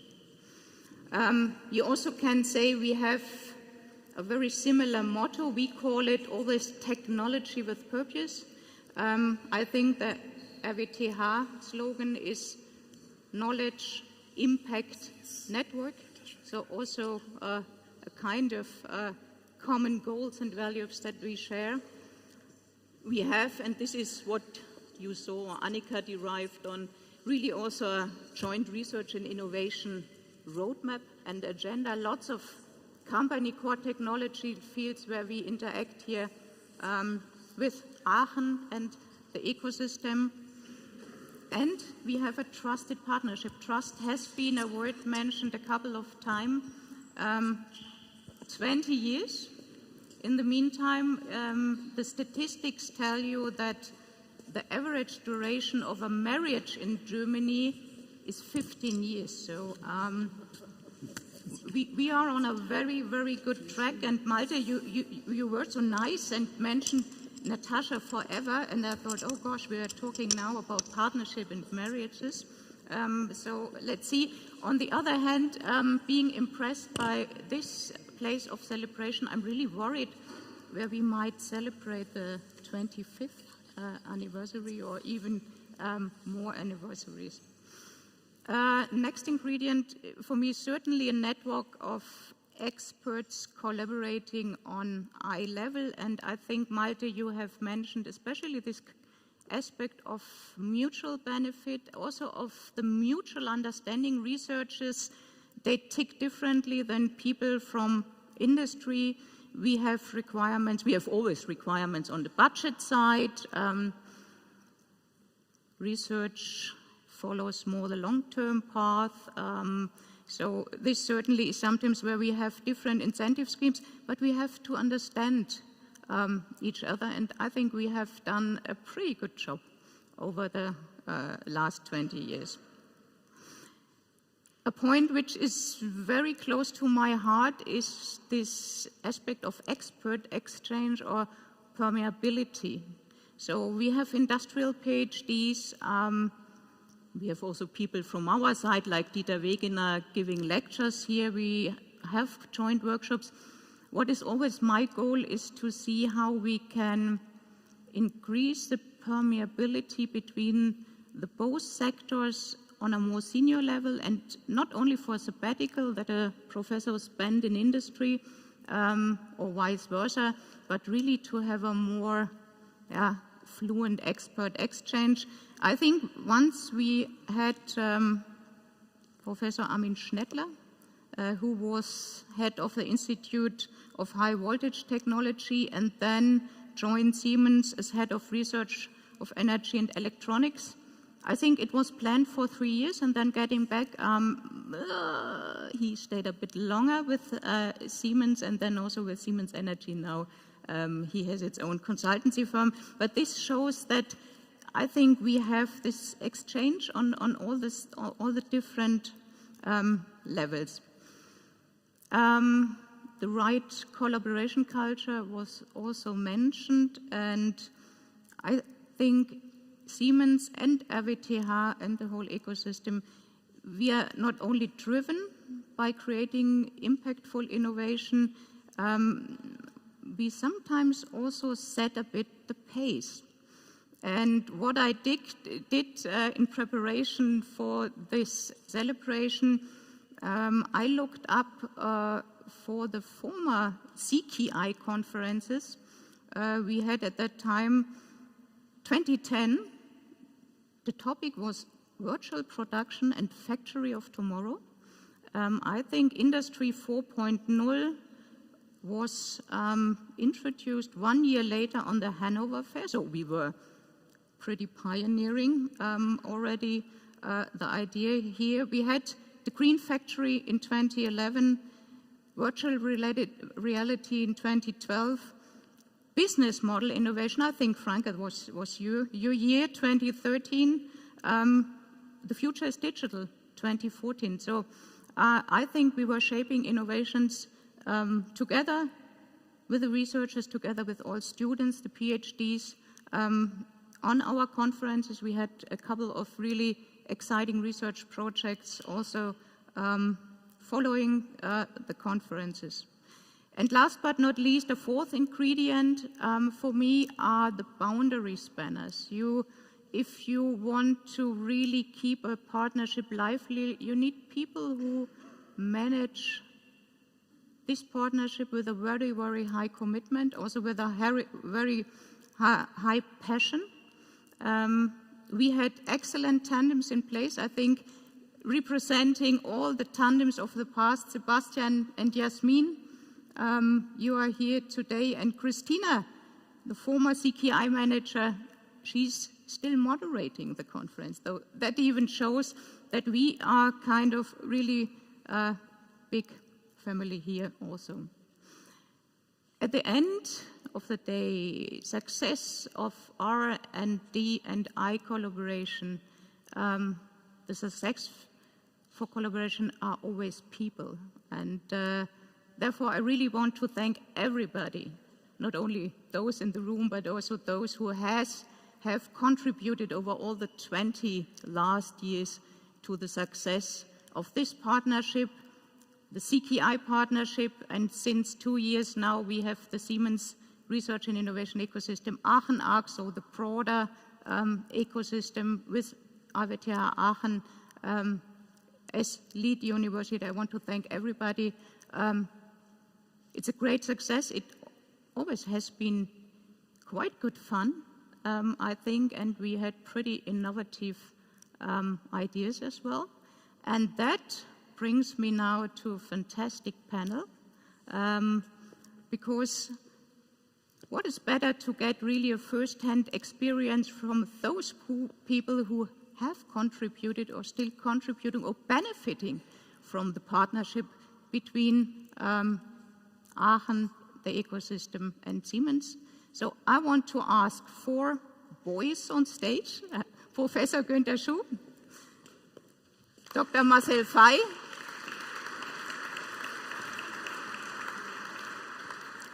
where's Marcel? Marcel Fey, Dr. Marcel Fey. Ah, there he's coming. Thank you. Second boy. Jan Büchsenschütz.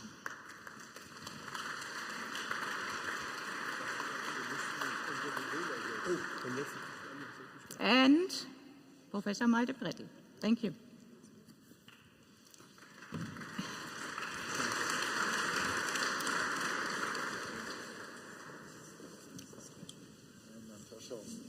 So we do not sit in order, right?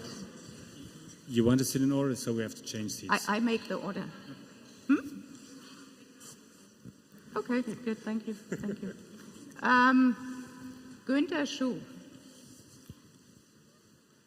I think there is no need to introduce Günther Schuh, especially not here, but I'm starting with a little anecdote. I think when we won you as CKI director, it was in 2008, I think, and no, was it? No.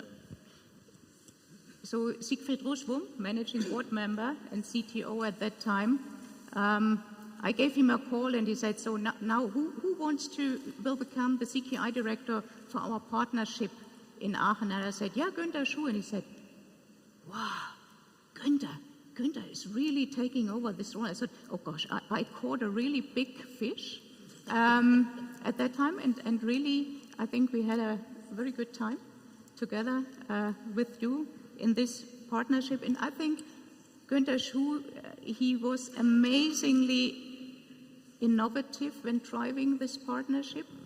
Often you were a bit too fast even for us. But what I wanted to ask you is because one very famous format that you created, and I think, Malte, you mentioned it in your intro, is the SFB. And so maybe you can share with the audience here, what is an SFB and what is behind an SFB? Thank you for all these compliments. Completely overdone, and most of that was not true, but I like to hear it. Well, when we met, of course, it was easy for us, both of us, Siegfried Rosform and our institutes.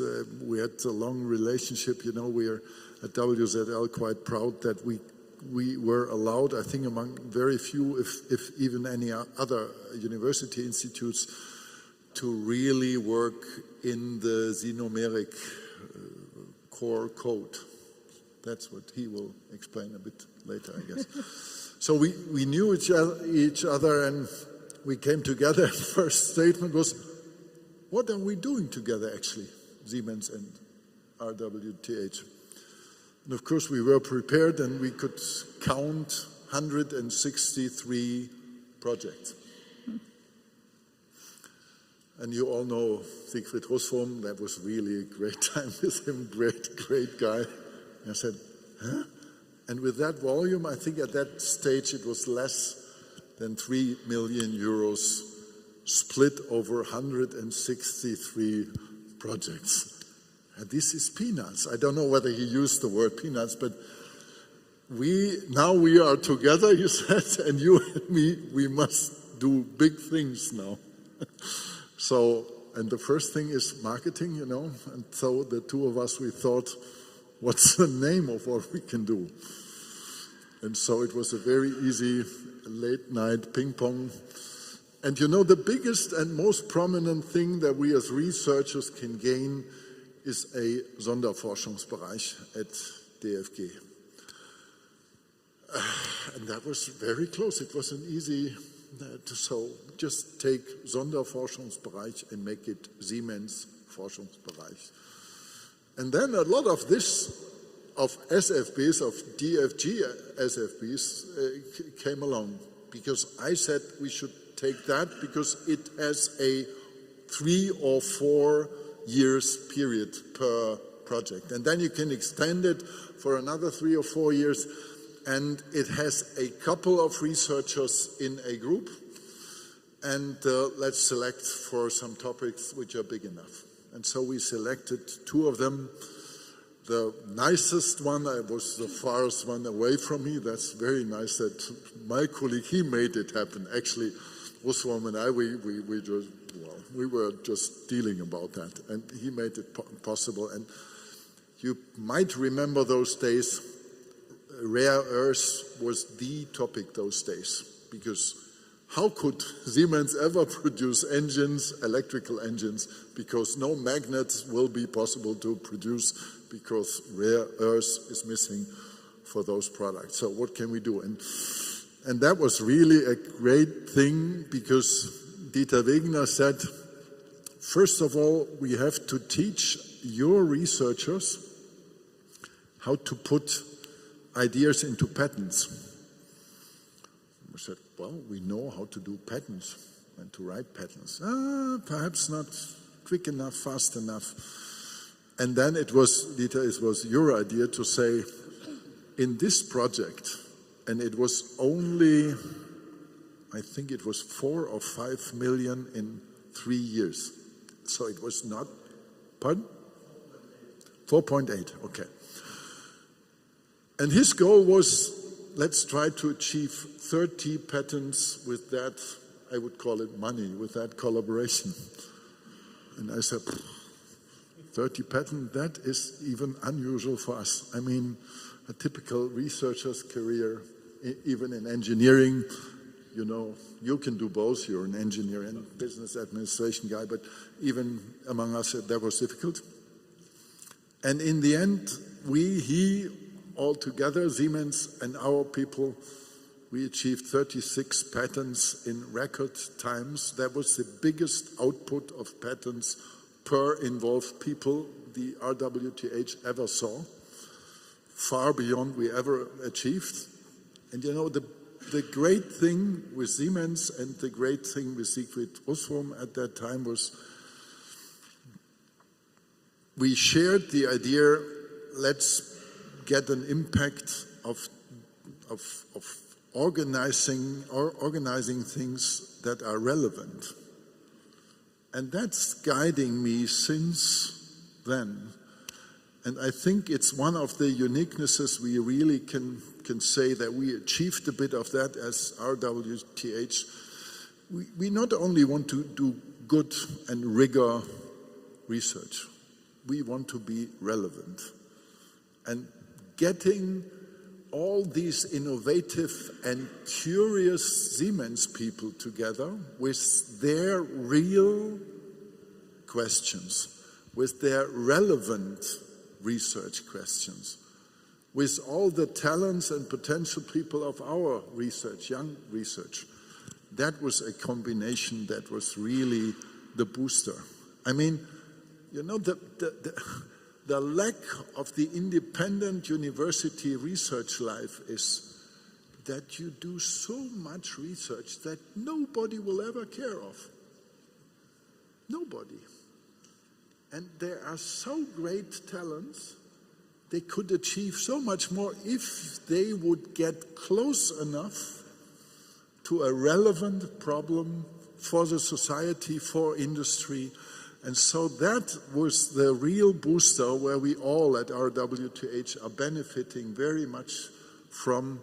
And there is no other research partner in industry for us since then up to now comparable to Siemens. Siemens is more curious, is more research related, more academic, and this time I mean that very positively.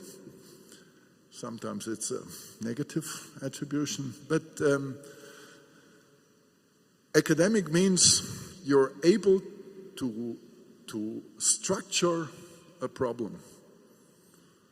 And that structuring of problems is an ability where Siemens in average is above most others. And together with the openness that we can get as researchers, access into Siemens, that makes it so exciting and so beneficial, I think, for both sides. And the top of that actually were two SFPs. The other one was creating electrical powertrains for cars. I mean, that might surprise you now, but those days that was really surprisingly. And you know, because we are both coming from machine tools, Siegfried Russwurm as well. He said a train is actually a machine tool with a couple of more axles. And a car is nothing else. So Siemens can, of course, do a high voltage powertrain for cars. Actually, we had a good SFB on that. We didn't put that into a product and not so many patents. But let me put it this way, at least me and a lot of other RWTH people, we could invent a couple of EV cars. Actually, our first invention was at the same time with Tesla. I'm just wondering why we were not speeding up that much like Tesla, but I'm looking for the reason until today. Thank you, Günther, Schuh. And we had a third SFB, S-FB. That was the Future Train 2025 Plus. So 3 very successful SFBs so far. Hoping for more, for sure. So thank you. Dr. Marcel Fay, Chief Engineer at the Laboratory for Machine Tools and Production Engineers. I prefer this Oberingenieur am WZL. I think that's more convenient, more familiar. I think you have been deeply involved in a couple of research projects with Siemens over the years. contracted research, publicly funded research, and you are also CEO of MT Analytics, which is a spin-off from RWTH, of WZL, that turns machine data in productivity. So maybe you can share with the audience also how the research facilities and industry partners benefit from each other and how you personally profited or benefited from the collaboration with Siemens. And I heard it's about data and access to data. Yes, I hope it's okay if I reduce the height of flight from this question or the answer of Professor Schuh down to the ground level. So it is all about data. So when I bring it to one point and go back 8 years, I would say, when we start to talk about Industry 4.0, we were really happy to get data in the first step, and this was the enabler, I would say, for a lot of research topics. It was very simple because we were talking about high-frequency data from the server drive, which means we were talking about 10,000 values per second. And this gives us the possibility to do a lot of things in a very early stage where others even do not get these access.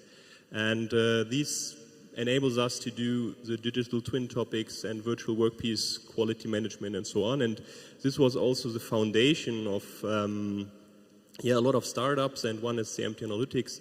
And the story is going on. We can still call Hans-Georg Köpken, who's also in the audience, if we got any questions. And so Siemens is very open, and our benefit is basically the possibility to work in an ecosystem that is very, very open. And if somebody asks me for an industry project, my first question that is related to data, I'm always asking first, it's the Siemens controller. And if he says yes, then okay, then it's much easier and half the price, because getting also this cooperation is very open, but also the software is very open and the controller is very open, that enables small companies work together with a huge company like Siemens, which is, in my opinion, the key factor for success in a digital business. Working together, having trust, we have heard that a lot of time today. So thank you, Marcel. It feels so good when you hear that you as a partner are easier to handle than other partners. Very good. Jan Büchsenschütz, very, very nice to have you here. You are the co-founder of RIIICO. RIIICO with the three I's. RIIICO, a startup that creates visual factory twins based on 3D scanning and AI.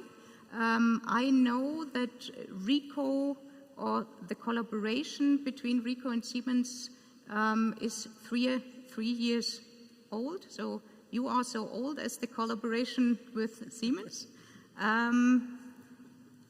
What was your initial connection with Siemens, and where do you stand today?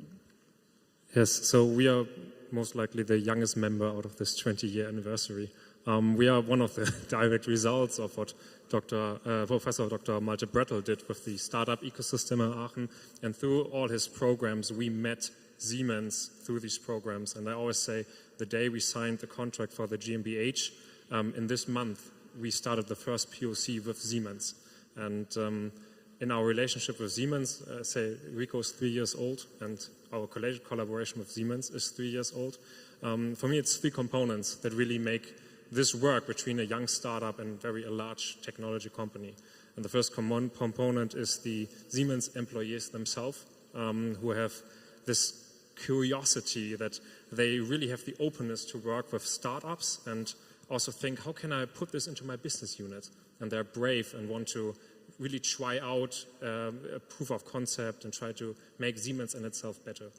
And then there's the Siemens organization with the Fast Lane for Startups program, for example, where you give startups a frame where we can really collaborate within a partnership on different levels. And this is really helpful, especially for a startup, because a company like Siemens is quite large for a startup like me. And the third component now is what Siemens does with the accelerator marketplace, where RIIICO is one of the first industrial metaverse startup to add this. So really, we close this gap between reality capturing and what happens on the factory simulation and shop floor planning. And with Siemens too, a lot of work is done. But via this market accelerator, we can simply join into a chain of an end-to-end flow and become part of a solution process for manufacturers in the world without a lot of work for us as a startup. So it's these three things that make Siemens different from what we know from other organizations. And again, 3 years RIIICO, 3 years Siemens. I think that says everything. Thank you, Jan. And it shows that with the broadening of our ecosystem, we also have tapped into more and more into the collaboration with startups. So excellent. I think we met first on stage 2. Perfect.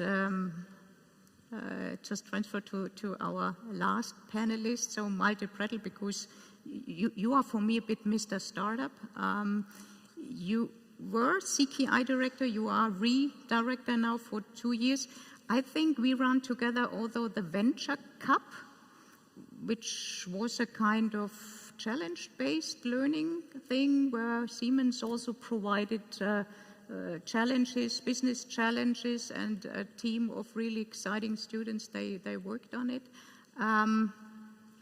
We have shaped the future, so maybe let's shape the past, so maybe let's shape the future a bit together. Malte, you know the partnership pretty well.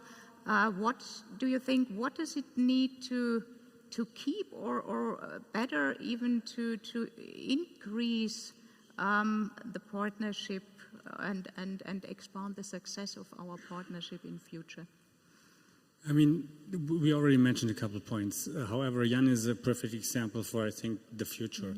Because I truly believe that we are facing great, big challenges, really, for our society, for our world. And honestly, if we do look at us, and there's only a couple exceptions of really visionary personalities, but in most cases, being at a university, being at a company, you tend to take beaten paths, you tend to be screwed by not invented here. Frank already mentioned that by this is not going to work and all these things. However, there's a generation, there's people who think differently about that. And I have the privilege to get to know them on a basically daily basis. And one of the guys who's running the collective incubator is actually sitting over here. And this is the talent.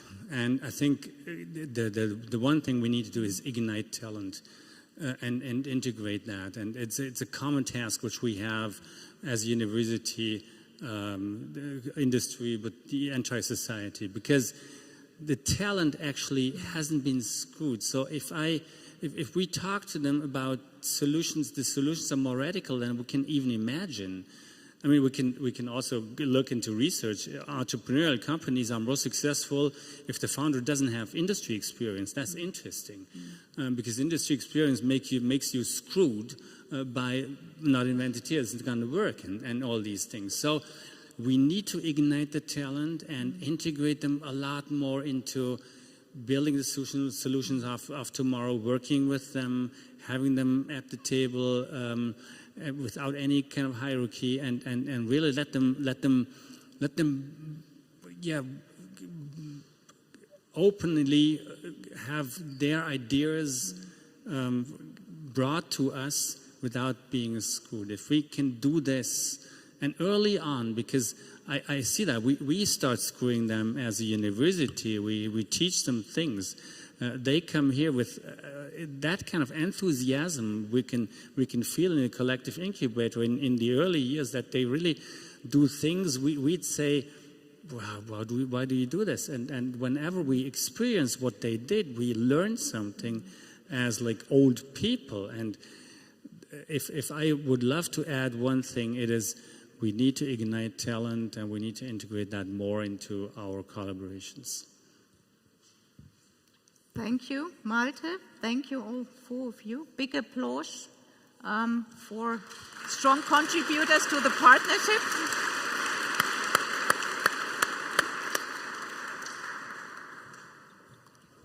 Now we need the moderator. All right. Thank you. Natascha, you can stay here. Malte, you can also come back up, please. Thank you.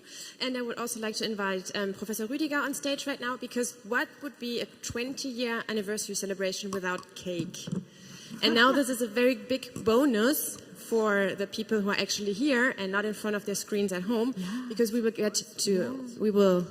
be able to get to eat this cake later that my colleagues are now bringing to the stage, and that we will ceremoniously cut here together before we then later on get to eat it. Which is really a surprise, a birthday cake Wow, here birthday on stage. Cake here on stage, exactly. Wonderful. A birthday cake on stage. Thank you so much. If you bring your own cake, huh? That's very good. We have a Wow. knife in the towel, Natascha. Maybe if you want to do the honors of cutting the cake together with the gentleman. Ah, there's the knife in There's it. the knife in Oh, there, okay. exactly. Well hidden.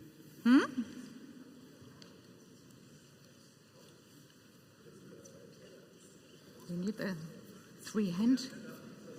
Do you want to do it together, like in a wedding? Yeah, In a yeah, wedding? sure. Yeah. We do it together. Come on. Wie schneiden wir denn jetzt? Da, die Ecke. Die Ecke, die kleine Ecke. Na gut, dann.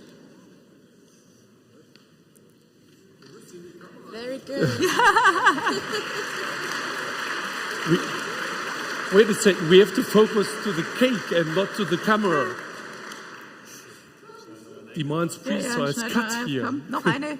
Okay. Eine fürs Foto und bitte in die Kamera gucken.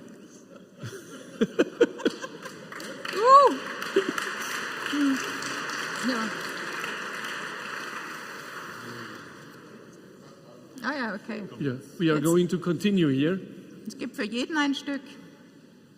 Okay. Well, if we And keep up once this again. pace, nobody gets to eat it. So. Oh, okay. Perfect. We will keep this to professionals who can do this a bit quicker. Okay, perfect. Just flip it. Das ist gute Test jetzt. Ja, sehr gut. Machen wir so. Oh. That's teamwork, huh? Good. Perfect. Thank you so much. Thank you for organizing the panel Thank you. for doing the panel. Your You're final staying here. words? You Exactly. stay with Thank the you. cake? I keep staying And here. Professor I'm Rüdiger, afraid. you can stay. Exactly. Thank you. You're very welcome. Perfect. And now we have Professor Rüdiger here, who is going to close us off for the first day of our conference. Thank you.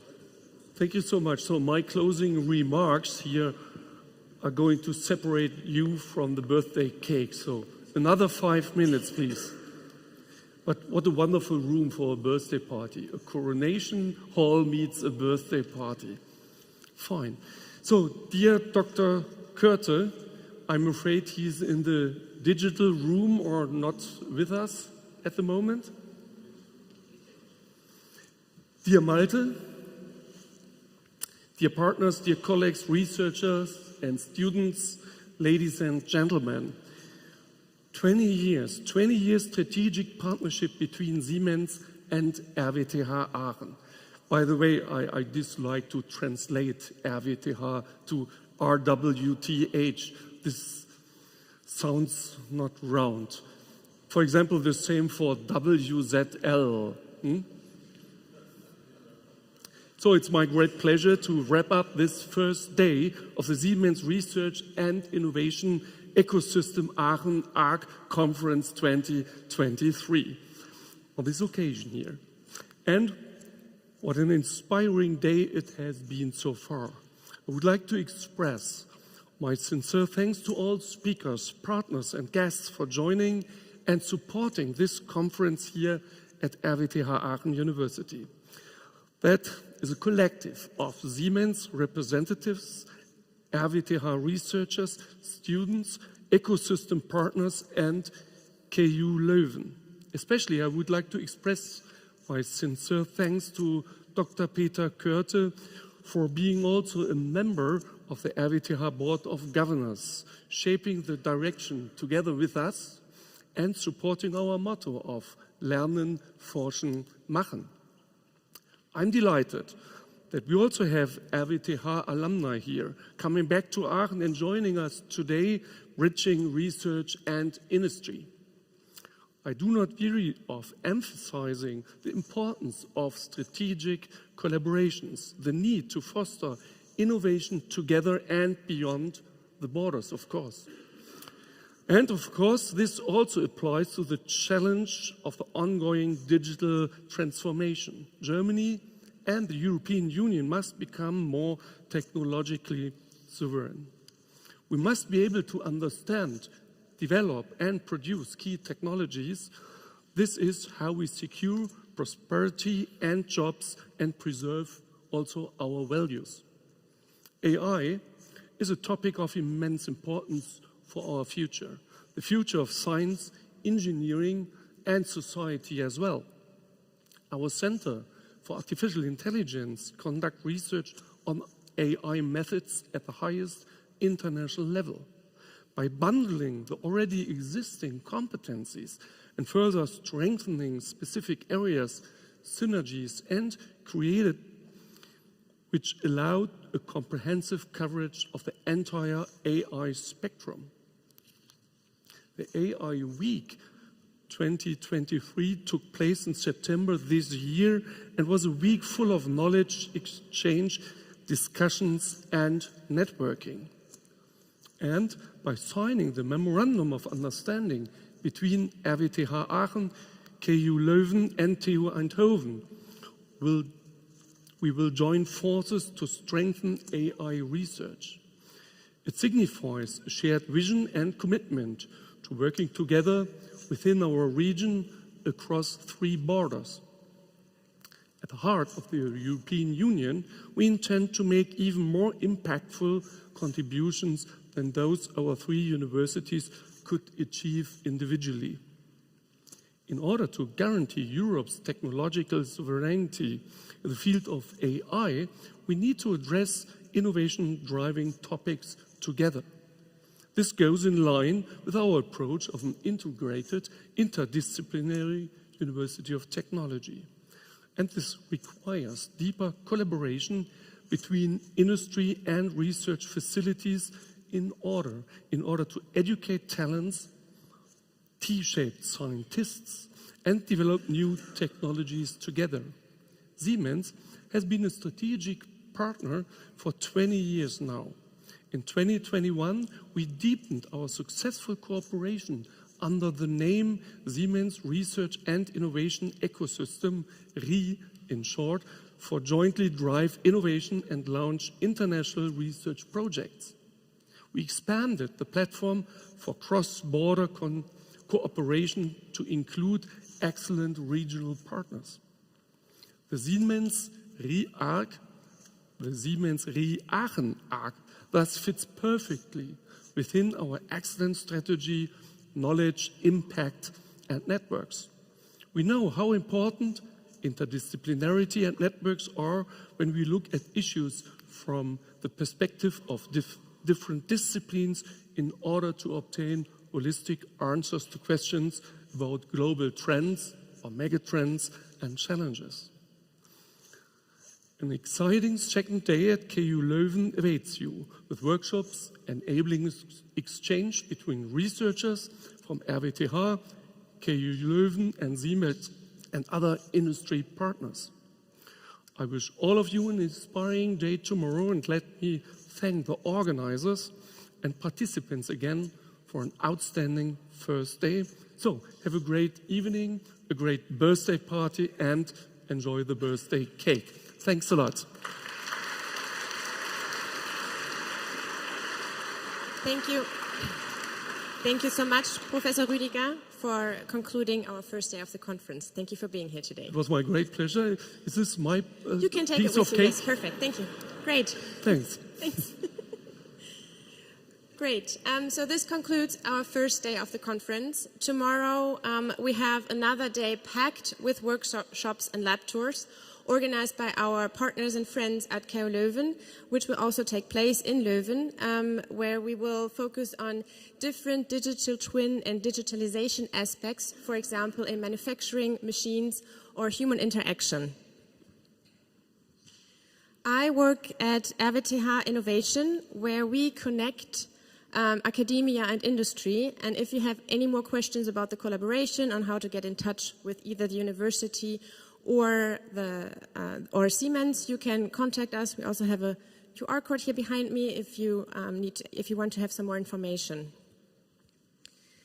Now we say goodbye to our viewers who joined us online. Thank you for tuning in. And here we will now start our poster session, which will be here to my left, your right, where we will also serve food and drinks to connect with the researchers of the university as well as the student initiatives who put up their posters here. So thank you all for your patience and for your participation, and happy networking. Thanks.